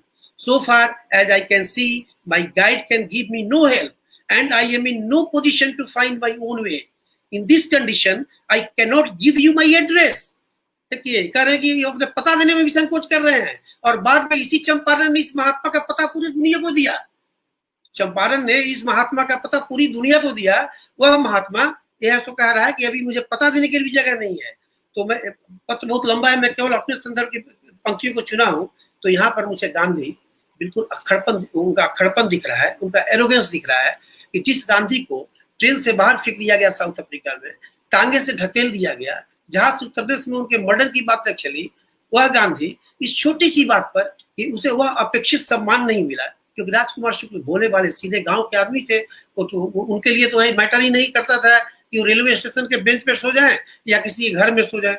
तो उस हिसाब लेके चले आए। राजेंद्र बाबू थे नहीं, तो वहां उनको ऐसा नहीं कि रहने की जगह नहीं मिली, सब कुछ मिला, लेकिन वह अपने अंदर जिस विशिष्टता के भाव का वहन कर रहे थे उसकी संतुष्टि के लायक उनको वह व्यवहार नहीं मिला, और उसी व्यवहार के उसी के अपने को अपमानित महसूस करके गांधी ने ये लिखा, और उन्होंने लिखा कि मैं चंपारण में बिल्कुल नहीं छाड़ सकता अगर इस तरह की बात हो। अब देखिए, मुझे तो यदि महात्मा गांधी की जीवनी लिखने को मिले, मोहनदास की नहीं, मोहनदास गांधी की जीवनी तो आप पढ़ चुके हैं, महात्मा गांधी की जीवनी लिखने को मिले तो मैं लिखूंगा कि महात्मा गांधी का जन्म दिनांक 27 फरवरी 1917 को बीजारोपण हुआ बिहार के बेतिया नामक जगह में, वही उनका जन्म हुआ महात्मा गांधी का। अब कैसे हुआ आप आगे देखिए। दूसरा पत्र लिखते हैं, ये 10 अप्रैल 1917 का पत्र है, और उसके दूसरे दिन मुजफ्फरपुर चले जाते हैं, जो अभी पीछे एक वक्ता ने बताया कि 1 से 10, 10 से 20, 20 से 10 साल बने, और ये जितने भी बने, एक चीज आपको मैं बता दूं, इस संसार में शुरू से रीति चली आ रही है कि पढ़े लिखे लोगों को इकट्ठा करना सबसे मुश्किल, ज्यादा मुश्किल काम है। आप 10 अनपढ़ों को इकट्ठा कर सकते हैं, लेकिन जो मैंने पहले बताया है मिनोरिटी कॉम्प्लेक्स, वो भी उसके उदाहरण है, लेकिन 10 पढ़े लिखे लोगों को इकट्ठा करना बहुत मुश्किल काम है।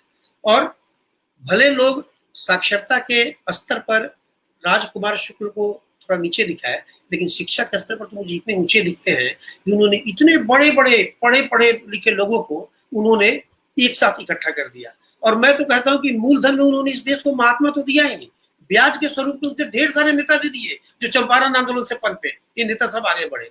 अब देखिए कि 10 अप्रैल 1917 को जो व्यक्ति अपने को इतना अपमानित शुद्ध महसूस कर रहा है, जो चंपारण में रुकने पर भी उसको शंका हो रही है, वह 16 अप्रैल 1917 को फिर लिखता है चिरंजीव मगनलाल गांधी को पत्र कि नन ऑफ अस, 15 अप्रैल को चंपारण की धरती पर पैर रख चुके हैं, उसके ठीक अगले दिन के पत्र है।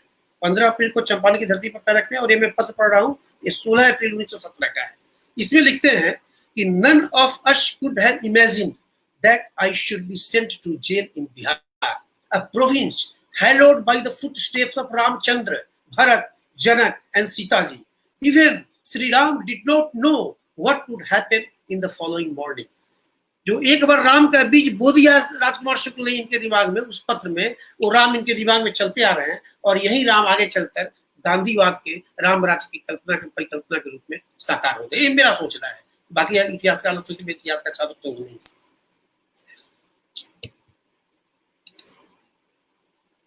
अच्छा, अब देखिए, अब एक तीसरा पत्र जो ठीक उसके अगले दिन, ये 17 अप्रैल 1917 को लिख रहे हैं। अभी भी जो 16 अप्रैल को पत्र था, इस पत्र में इनके अंदर में अभी भी वो अनिश्चितता का भाव बना हुआ है। ये लिख रहे हैं कि none of us could have imagined that I should be sent to jail in Bihar, a province hallowed by the footsteps of this. 17 अप्रैल 1917 को जीवी कृपलानी को लिखते हैं, मैं उसकी एक लाइन केवल पढ़ रहा हूँ कि for me Champaran is now my domicile. अब सारी कहानी यही खत्म हो जाती है जो मैं कहना चाह रहा था। जो व्यक्ति एक बार यह कह रहा है कि if things go in this way I am not likely to see Champaran, वह व्यक्ति ठीक उसके 7 दिन बाद कहता है कि Champaran is now my domicile.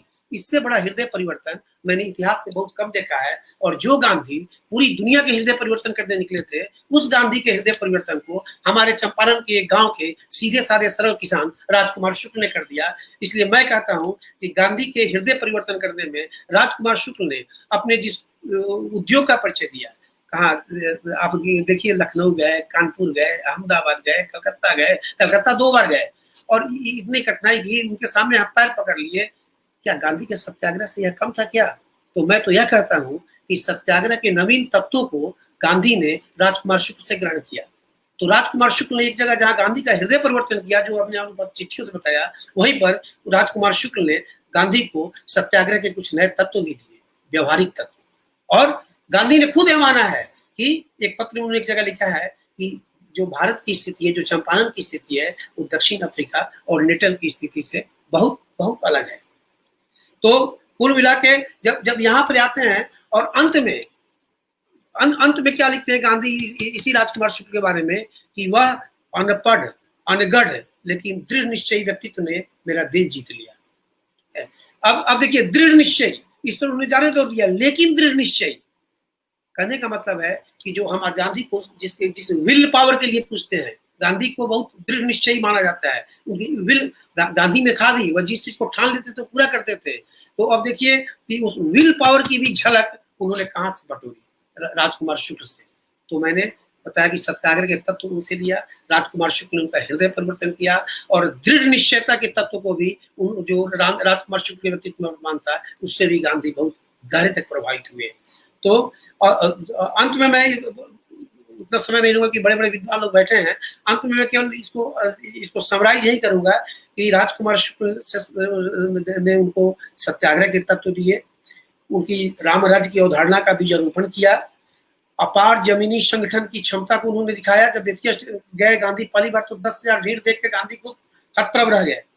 और सबसे अंत में कि मूलधन के रूप में राजकुमार शुक्ल ने महात्मा गांधी को तो इस देश को दिया ही, साथ साथ ढेर सारे नेता ब्याज के रूप में हमको वहां से दिए। और आज मैं इस अवसर पर उनके जन्मतिथि, अनुरंजन झा जी आपको भी बहुत बहुत जन्मदिन की बधाई। और इस अवसर पर मैं इस न्यास को, इस जो इन्होंने बहुत बड़ा काम किया, इसके लिए बधाई तो देता ही हूँ, लेकिन एक बात मैं इनसे आशा करता हूँ कि राजकुमार शुक्ल को जिंदा रखने के लिए यह कुछ रचनात्मक कार्य चलाएं। जैसे राजकुमार शुक्ल ने गांधी के साथ रचनात्मक कार्य चलाया, उसी तरह भी कुछ रचनात्मक कार्य चलाएं।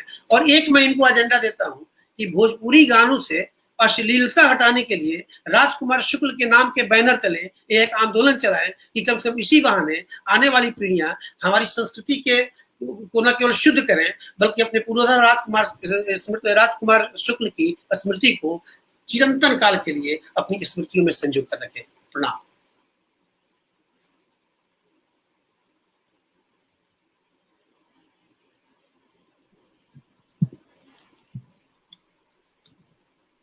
जी, मेरी आवाज सुनाई दे रही है?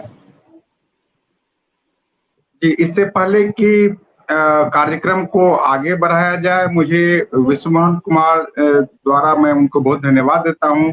मैं कुछ तथ्यों की ओर ध्यान आकृष्ट कर देता हूं ताकि फिर आगे आने वाले लोगों को इससे सुविधा होगा। विश्वमोहन कुमार जी ने उन तथ्यों का जिक्र किया है जो गांधी जी को महात्मा किसने कब कहा, उन्होंने गुजरात हाईकोर्ट के रेफर किया है उसने। मैं बहुत उस डिटेल्स में नहीं जाना चाहता हूं। मैं ये कहना चाहता हूं, यदि मुझसे ये पूछा जाए जो राजकुमार शुक्ल ने कब महात्मा कहा, तो शायद मैं कई उदाहरणों को मुझे देना पड़ेगा।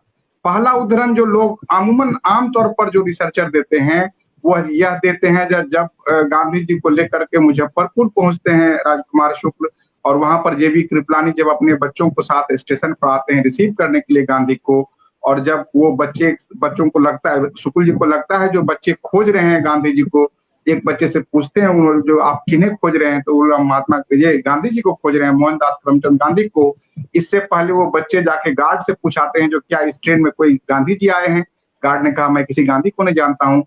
तो अब राजकुमार शुक्ल ने इशारा किया था जो यही महात्मा जी हैं जिन्हें आप खोज रहे हैं।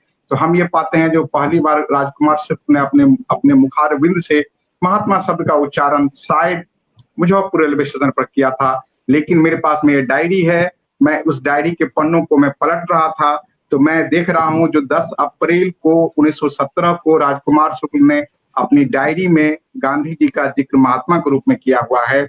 और बाद के कई दिनों में राजकुमार शुक्ल ने अपनी डायरी में सिर्फ और सिर्फ महात्मा लिखा है, कहीं पर मैं गांधी या मोहनदास या ऐसे शब्दों का उपयोग नहीं किया है।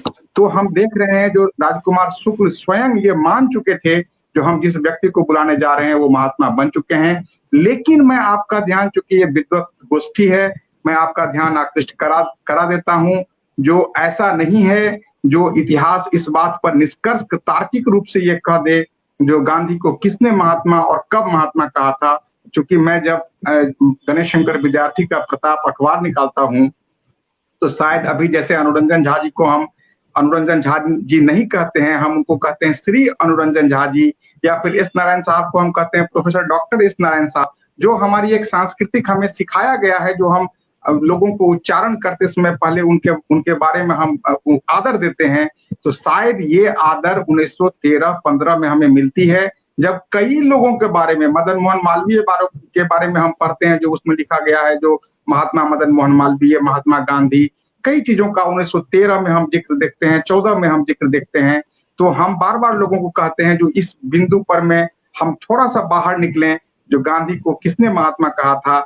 हमारे पास एविडेंस है, तो यदि किसी ने महात्मा कहा अपनी डायरी में, अपनी एविडेंस में, तो सबसे पहले राजकुमार शुक्ल ने कहा था। बाकी लोगों के पास क्या एविडेंस है मुझे जानकारी भी उतनी नहीं है, मैं तो उतना पढ़ा लिखा भी नहीं हूँ, लेकिन हमें लगता है जो राजकुमार शुक्ल द्वारा किए गए कार्यों की यदि हम अभी से लेकर के सब लोग मिल करके शुरू कर दे तो शायद 10 साल लगेंगे उन सारे डॉक्यूमेंट्स पर में हमें अध्ययन करने के लिए। तो हमें अब थोड़ा सा सेकेंड स्थिति में जाने की जरूरत है और उस पर हमें विचार करने की जरूरत है। बहुत धन्यवाद। अच्छा, मैं अपनी कविता पूरी कर दूं। कविता का आग्रह किया था अमर जी ने। इस कविता पढ़ने से पहले मैं इसमें जो टर्म है राजकुमार शुक्ल के लिए आया है। कोलाहल जो शब्द आया है, इनके पिता का नाम कोलाहल शुक्ल था, और बाकी आप लोग बपही पुतही ये सब टैक्स थे, वो आप लोग को पता है। तो कविता है कि गांधी को महात्मा बना दिया, सींच रैयत जब धरा रक्त से, बीज नील का बोता था, तिन कटिया के ताल तिकड़म में तार तार तन धोता था। आब आबरू और इज्जत की पाई पाई झुक जाती थी, जिल्लत भी जालिम के जुल्मों शर्मशार झुक जाती थी। बैठ बेगारी बपही पुतही आब वाब गड़ जाता था, चंपारण के गंडक का पानी नीला पड़ जाता था। तब बांध कफन सर पर अपने पय पान किया था हलहल का, तब बांध कफन सर पर अपने पय पान किया था हलहल का। माटी थी सतवरिया की और राजकुमार कोलाहल का। कृषकों की करुणा गाथा गा लखनऊ को लजवा रुला दिया, गांधी की काया छाया बन अपना सब कुछ भुला दिया। काठियावाड़ की काठी सुलगा चंपारण में झोंक दिया, काठियावाड़ की काठी सुलगा चंपारण में झोंक दिया। दिलहों के ताबूत पर साबुत कील आखिरी ठोक दिया। सच सत्याग्रह का सपना सा, सच सत्याग्रह का सपना सा, भारत भर ने अपना लिया। राजकुमार न राजा बन सका, गांधी को महात्मा बना दिया, गांधी को महात्मा बना दिया। धन्यवाद।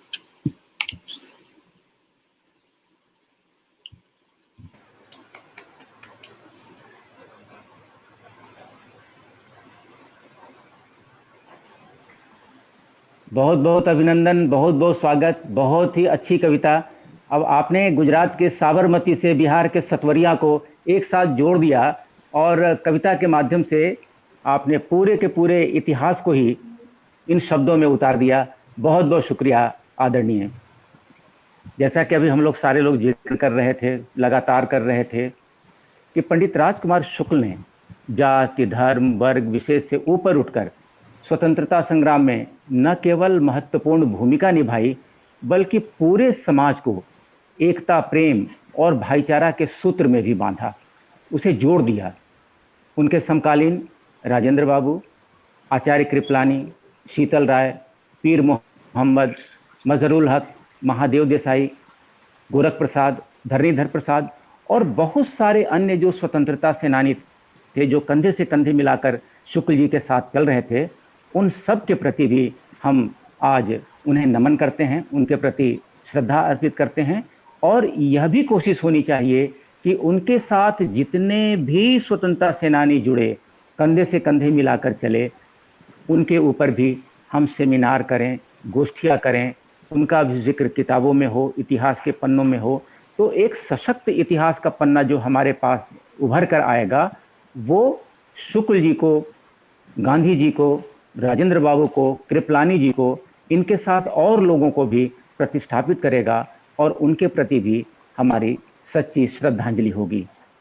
हमारे बीच बड़े ही आदरणीय, बहुत ही श्रद्धेय professor doctor S Narayan ji हैं, जो आज इस समारोह की, इस वेबिनार की अध्यक्षता भी कर रहे हैं। उन्हें बड़े ही आदर सम्मान के साथ हम स्वागत करते हैं, हम सब मिलकर स्वागत करते हैं। पूरे हिंदुस्तान की मानसिकता उनका स्वागत कर रही है। लेकिन इससे पहले कि वो अपने उद्बोधन दें, उनके बारे में थोड़ा सा हम आपको जानकारी देना चाहेंगे। आप एन सिन्हा इंस्टीट्यूट के निदेशक रहे, राष्ट्रीय मानवाधिकार आयोग के आप सदस्य रहे, घुमंती जनजाति आयोग के भी आप सदस्य रहे, प्रधानमंत्री के सलाहकार रहे, आप विश्व के जाने माने मानव विज्ञानी हैं, 50 से भी ज़्यादा पुस्तकों के आप रचयिता हैं और फादर ऑफ इंडियन टेलीविज़न की उपाधि इन्हें दी जाती है, और वर्तमान में पूर्वा यूनिवर्सिटी के आप चांसलर हैं। तो बड़े ही आदर सम्मान के भाव के साथ आपको सर आमंत्रित करते हैं, बहुत ही आभार के साथ। स्वागत सर।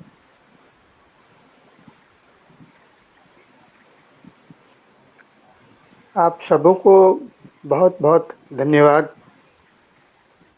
मैं इतिहासकार तो नहीं हूँ, लेकिन मेरी रुचि गांधी जी में है, और गांधी जी में रुचि रहने के कारण मेरी रुचि राजकुमार शुक्ल जी में भी हो गई। 2015 में हम सबसे पहले राजकुमार शुक्ल जी के घर पर गए। उसके पहले हम उनके घर पर गए नहीं थे। उसमें जाने का सिलसिला ऐसा हुआ कि हम और ये भैरवलाल दास जी और एक मिश्रा जी हैं दूरदर्शन के, हम लोग गांधी जी पे एक डॉक्यूमेंट्री बना रहे थे। वो उसके सिलसिले में हम लोग उनके यहाँ गए थे, और उनके अभी के पीढ़ी के जो लोग वर्तमान में उनकी पीढ़ी के जो लोग हैं, उन लोगों से हम लोग मिले थे।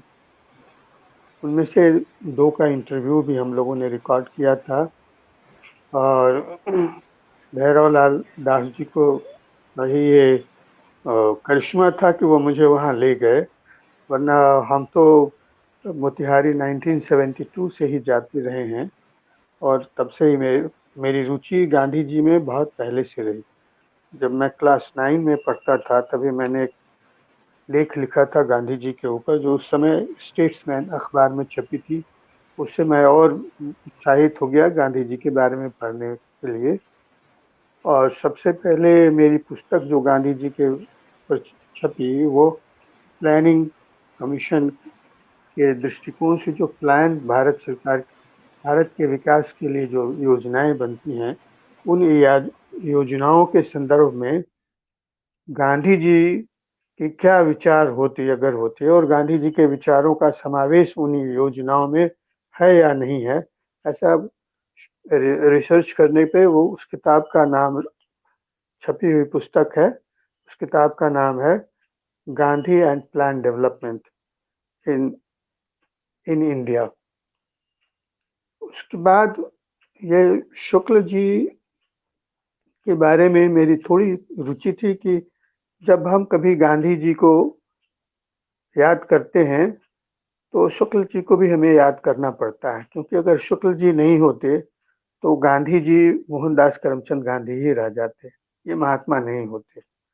इन्होंने ही उनको, पहले तो गांधी जी उनको कोई इम्पोर्टेंस नहीं दिया पहली बार मीटिंग में। दूसरी बार जब ये लखनऊ में मिले तो उन्होंने कहा कि नहीं, आपको चलना ही है। तो ये आए, और जब आए तो जैसे अभी विश्व मोहन जी एक पत्र पढ़ रहे थे कि राजेंद्र बाबू के पास गए थे, और राजेंद्र बाबू के नौकर ने उनसे जो व्यवहार किया था उन्होंने चर्चा की, और तब शुक्ल जी इनको गांधी जी को जो कहे थे वो बहुत चीजें उन चिट्ठी में नहीं लिखी हुई है, लेकिन गांधी जी में रुचि रखने के कारण और भैरवलाल दास जी जो बहुत अच्छा काम किए हैं शुक्ल जी के ऊपर, तो उसकी वजह से कुछ चीज़ों की जानकारी मुझे हुई है। मैं एक एंथ्रोपोलॉजिस्ट हूँ, तो एंथ्रोपोलॉजी में बहुत घटनाओं का इतिहासकारों की तरह नहीं, लेकिन उसका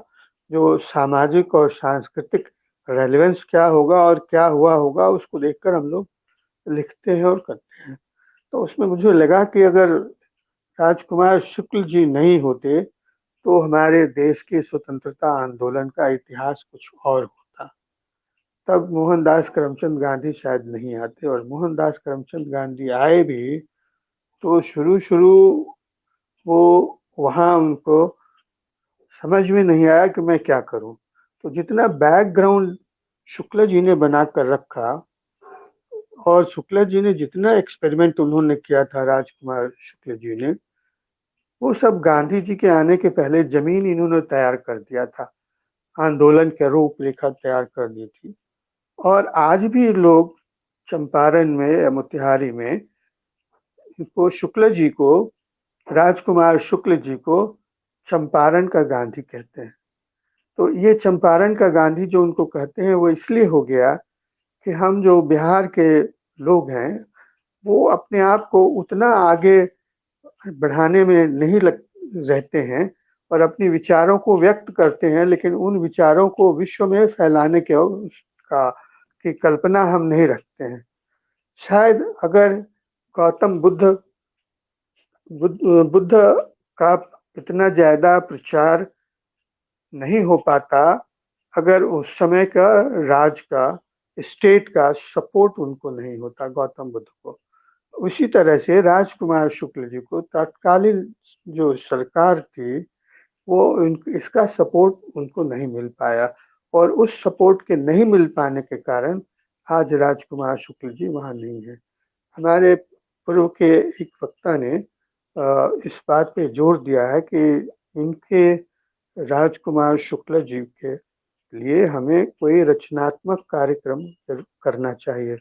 वो रचनात्मक कार्यक्रम ऐसा होना चाहिए कि एक सबसे पहले आप उनके विचारों को लेकर, कैसे उन्होंने वहाँ पे, उनकी क्या टेक्निक थी, क्या मेथोडोलॉजी थी जिससे गांव के पूरे चंपारण के लोग जुट गए। ऐसा नहीं कि एक दिन अचानक गांधी जी आए और सब लोग मिल गए। अगर आप चंपारण मोतिहारी जाएंगे तो देखेंगे एक बड़ा सा नीम का पेड़ आज भी खड़ा है, जो गवाह है उस समय का। तो गांधी जी वहाँ बैठते थे और ऐसे उनके वहाँ पे राजकुमार शुक्ल जी भी उनके साथ रहते थे, अपने किसानों को लेकर के उनकी बात सुनने के लिए गांधी जी आए थे। और गांधी जी वहाँ बैठ करके सब कागज पे लिखा करते थे। वो पेड़ गवाह है। लेकिन पहले हम जब 72 में गए थे तो जगह खाली था, आज उस जगह पे बहुत सारे मकान बन गए हैं और उस पेड़ को ढूंढना पड़ता है। तो ये हमारा दायित्व है। हम तो जब भी जाते हैं तो लोकल एडमिनिस्ट्रेशन से रिक्वेस्ट करते हैं कि उस जगह को कम से कम बचा के रखो। तो एक ऐतिहासिक वृक्ष है जो समय की गवाह देने को तैयार है। आप अगर उसे वहाँ पे जाकर देखें तो राजकुमार शुक्ल जी को के संदर्भ में मेरा ये रिक्वेस्ट होगा चंपारण के लोगों से, और जो हम ये कार्यक्रम कर रहे हैं कम उस वृक्ष के साथ राजकुमार शुक्ल जी का जो संबंध है वो उसको बरकरार रखें और वहाँ बोर्ड पे एक लगा दें, क्योंकि कोई बोर्ड वहाँ पे नहीं, कोई ऐसा प्लेट वहाँ पे नहीं लगा हुआ है जिसमें उनका चर्चा हो राजकुमार शुक्ला जी का। जब ये हिस्टोरिकल फैक्ट है कि राजकुमार शुक्ला जी वहाँ रहे हैं। इतिहास की जानकारी मुझे बहुत नहीं है, लेकिन मैं जो एंथ्रोपोलॉजिकल हमारा मेथड होता है, हम लोग इंटरव्यू करते हैं, ऑब्जर्वेशन करते हैं, इंटरव्यू करते हैं, वो सब मैंने वहाँ 1972 से लेकर आज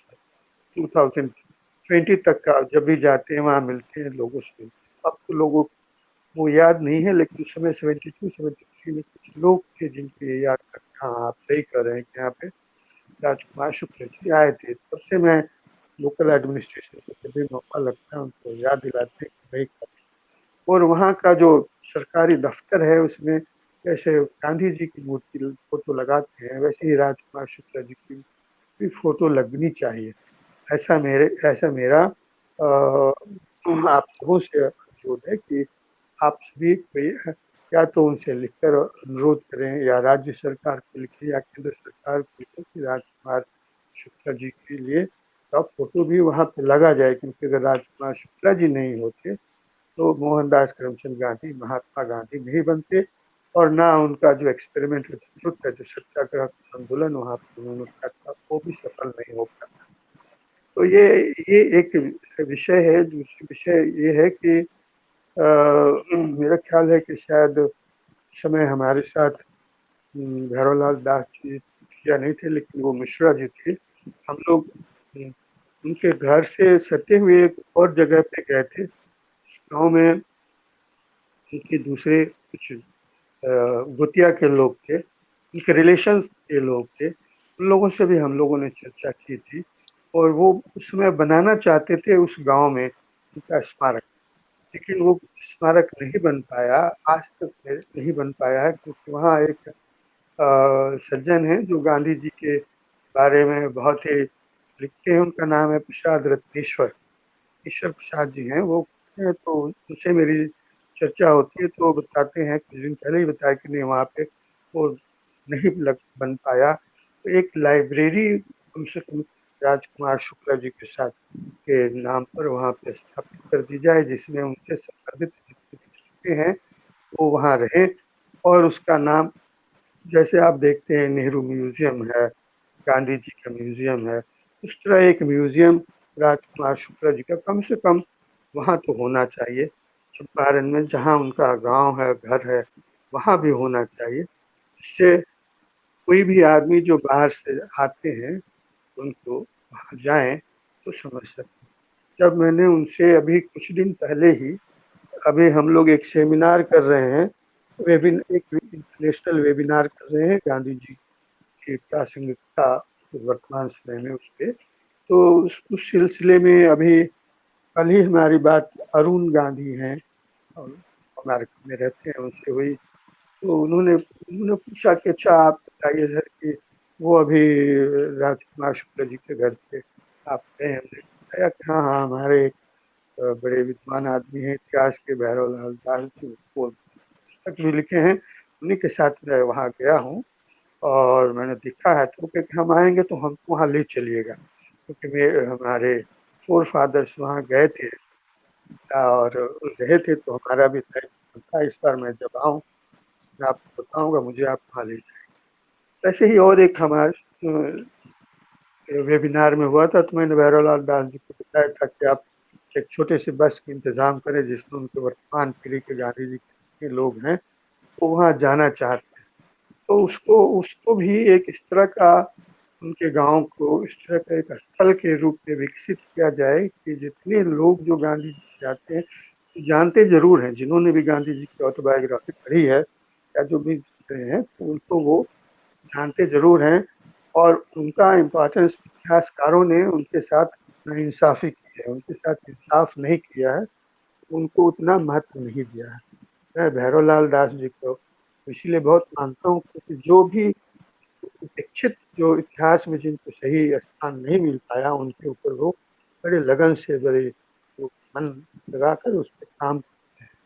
तो ऐसे और कुछ सुधीर व्यक्ति होने चाहिए जिन लोग को ये काम करें। हम लोग अपने कुछ फंड जनरेट करके, चाहे तो पीएचडी का स्कॉलरशिप दें या फिर आप कोई स्कॉलरशिप अपने से, अपने ये जो सोसाइटी बनाए हैं इसके तहत दें, और उस पर और अधिक से अधिक रिसर्च हो सके और एक काल अवधि में, मतलब एक टाइम फ्रेम में बनाकर वैसे लोगों को करें। और आप इससे बाहर की जो यूनिवर्सिटी है, जैसे ऑक्सफोर्ड यूनिवर्सिटी है और जो न्यूयॉर्क की जो यूनिवर्सिटी है, जहाँ गांधी जी से संबंधित ज़्यादा रिसर्च हुए हैं और हो रहे हैं, उन लोगों के उस संपर्क में करके, जिससे वहाँ से जब आदमी आए तो वो भी वहाँ राजकुमार शुक्ला जी के पास जाएं, उस गाँव घर में जाएं और वहाँ लाइब्रेरी को देखें। जिन लोग जो भी जानकार लोग हैं वो वहाँ रहें और उन लोगों को बताएं।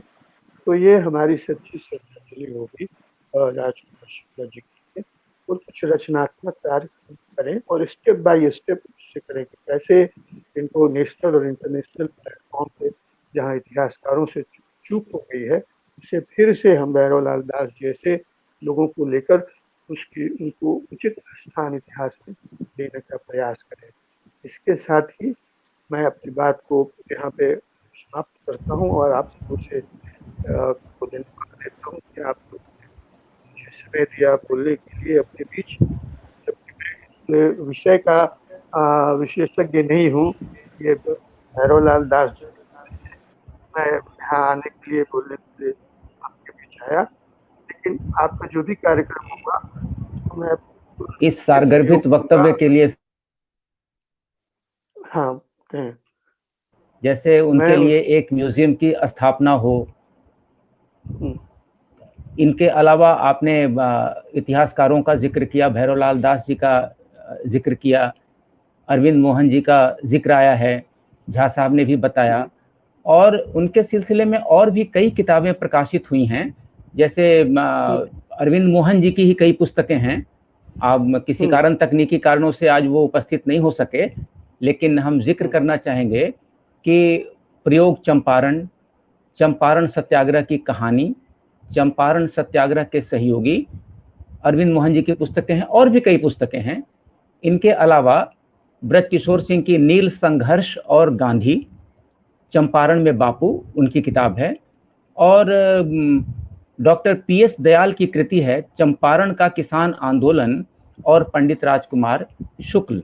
तो अनेक लोगों ने अपनी पुस्तकें लिखी हैं, इतिहास के पन्नों को पलटा है, लेकिन जैसा कि सर आपने कहा कि अभी बहुत कुछ होना बाकी है, और इतिहास के जो पन्ने अभी मूक रह गए हैं, जिन पर अभी बहुत सारे विचार आने हैं, जो दस्तावेज हैं, जो प्रामाणिकता है, उनकी खोज करनी है। तो अभी बहुत सारा काम होना है, और हमें विश्वास है कि जो इतिहासकार हैं, जो साहित्यकार हैं, जो विद्वज्जन हैं, इसमें उनका भरपूर योगदान रहेगा। और आने वाले वक्त में हम पंडित राजकुमार शुक्ल को एक बहुत ही संघर्षरत, आत्मविश्वासी और पराक्रमी एक योद्धा के रूप में हम उन्हें स्थापित होते देख सकेंगे। तो बहुत बहुत शुक्रिया सर आपके इस अद्भुत और विचारणीय वक्तव्य को। आज के संदर्भ में विचार में आपको और देना चाहता हूँ, एक विचार। जी जी, यूनेस्को, प्लीज। यूनेस्को है ना, वो जैसे मोहनदास करमचंद गांधी के लिए गांधी चेयर है कई यूनिवर्सिटीज में, ऑक्सफोर्ड में भी है, यूएसए में भी है, कई यूनिवर्सिटीज में है वो चेयर। वैसे ही अगर आपकी ये जो न्यास समिति है वो अगर रिक्वेस्ट करे यूनेस्को से कि एक इनकी इतनी योगदान रहा है शुक्ला जी का, राजकुमार शुक्ला जी का, इसलिए इनके नाम से भी एक चेयर रखनी चाहिए। उसमें जहाँ भी जरूरत होगी मैं लिखूंगा, और मुझे पूरा विश्वास है कि राजकुमार शुक्ला जी के नाम पर वो एक चेयर वहाँ स्थापित हो जाएगी। या अगर आप चाहें तो आप यूनेस्को को अगर लिखेंगे तो वो चेयर आपको खुद ही उनके घर पर जो लाइब्रेरी बनाएंगे वहाँ पे भी वो आपको चेयर बनाने के लिए देंगे। लेकिन अगर ऑक्सफोर्ड में या यूएस में बनवा दें तो वो ज़्यादा बेहतर होगा, और वहाँ आपको गांधी जी के वर्तमान पीढ़ी के जो लोग हैं उन लोगों से भी सहयोग आपको मिल जाएगा। तो वह एक सच्ची श्रद्धांजलि होगी, क्योंकि वो आने वाले वर्षों, हजारों वर्ष तक वो चेयर रहेगा, और तब काफ़ी कुछ काम करने में हम लोगों को सहूलियत होगी, न्यास को सहूलियत होगी। जैसा आप चाहेंगे उस तरह से वो काम कर सकते हैं। आप इसके बीच में से ही कोई आदमी जाकर वहाँ हो सकते हैं और इस काम को आगे बढ़ा सकते हैं। बहुत ही समीचीन, प्रासंगिक और सुंदर विचार सर। और जब आपने यूनेस्को का जिक्र किया तो मुझे याद आया कि दूरदर्शन की स्थापना 1959 में यूनेस्को की मदद से ही हुई थी, और हम पंडित राजकुमार शुक्ल स्मारक न्यास से, जैसा आपने कहा, उनसे भी हम निवेदन करेंगे कि इस ओर वो प्रयास करें, जैसे उन्होंने अन्य बहुत सारे प्रयास किए हैं, और उनका योगदान बहुत बड़ा है इस न्यास का। जैसे बहुत सारे पत्र, बहुत सारे प्रयास, भारत रत्न के लिए अनुशंसा पत्र, बिहार सरकार द्वारा जयंती और पुण्यतिथि मनाने के लिए निवेदन, उसका पत्राचार, और बहुत सारे पत्राचार उनके शुक्ल जी के प्रति समर्पित होकर निश्चल भाव से, निष्ठा भाव से न्यास ने जो काम किया है उसके प्रति भी हम सब बहुत बहुत, हम कमल ने कि निकट भविष्य में वो इन जितने भी पत्र हैं, जितने भी उन्होंने पत्राचार किए हैं, जितने भी प्रयास किए हैं, उन पर एक छपनी चाहिए और वो जन जन तक पहुंचनी चाहिए, ताकि लोग जान सकें कि न्यास ने अपने तरह से क्या क्या प्रयास किए हैं, क्या क्या उपलब्धियां हासिल की हैं। और सबसे बड़ी बात कि अभी न्यास के महासचिव आदरणीय कमल नयन श्रीवास्तव जी बहुत ही दुख के दौर से गुजरे हैं। 2-4 दिन पहले ही उनकी धर्मपत्नी का निधन हुआ है। बावजूद इसके उनकी शुक्ल जी के प्रति जो आस्था है, जो विश्वास है, जो निष्ठा है उसको सम्मान देते हुए वो इस दुख की घड़ी के बावजूद वो हम सब के बीच में उपस्थित हैं। तो हम उनसे आग्रह करेंगे, निवेदन करेंगे कि आप सब प्रति विद्वानों के प्रति वो धन्यवाद ज्ञापन के लिए 2 शब्द कहें। कमल नयन श्रीवास्तव जी।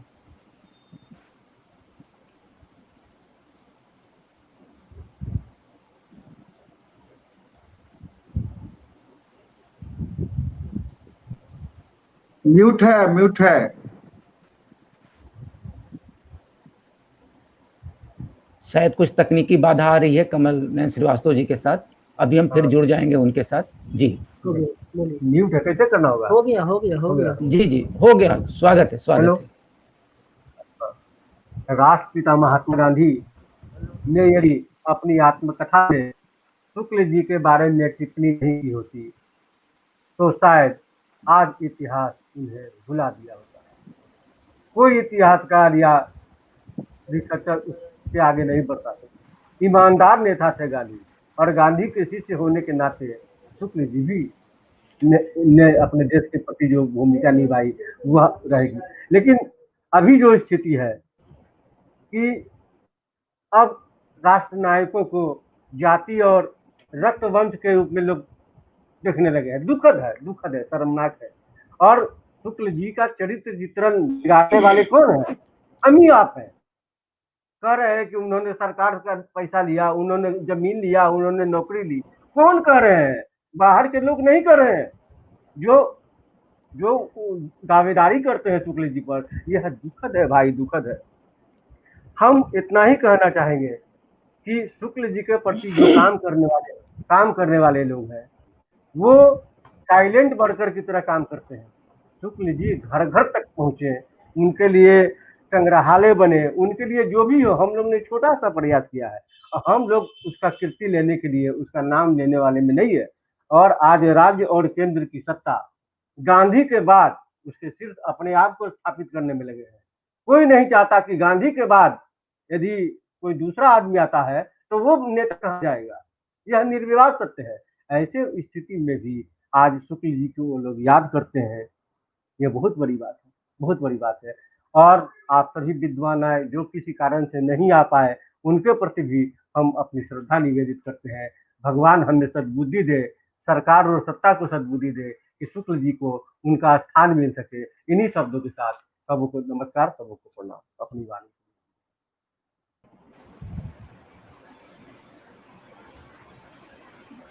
बहुत बहुत शुक्रिया, बहुत बहुत आभार कमल नयन श्रीवास्तव जी। आज इस वेबिनार में आप सभी विद्वद्जन आए, अपने अपने विचार व्यक्त किए, और निश्चित ही आज के इस विचार विमर्श में शुक्ल जी को हम नए परिवेश में देखेंगे, नए अंदाज में देखेंगे, और उनके प्रति हम प्रोत्साहित भी होंगे कि और भी उनके प्रति हम क्या क्या काम कर सकते हैं, क्या क्या लिख सकते हैं, क्या क्या पढ़ सकते हैं, और उनके योगदान को किस रूप में याद कर सकते हैं। तो आज के इस वेबिनार के लिए पंडित राजकुमार शुक्ल स्मारक न्यास और तकनीकी सहयोग के लिए जो संस्थाएं इसमें जुड़ी हैं, हम सब के प्रति आभार व्यक्त करते हैं। बहुत बहुत शुक्रिया, बहुत बहुत आभार। एक बार पुनः शुक्ल जी के प्रति नमन, भावभीनी श्रद्धांजलि, सादर वंदन। बहुत बहुत शुक्रिया।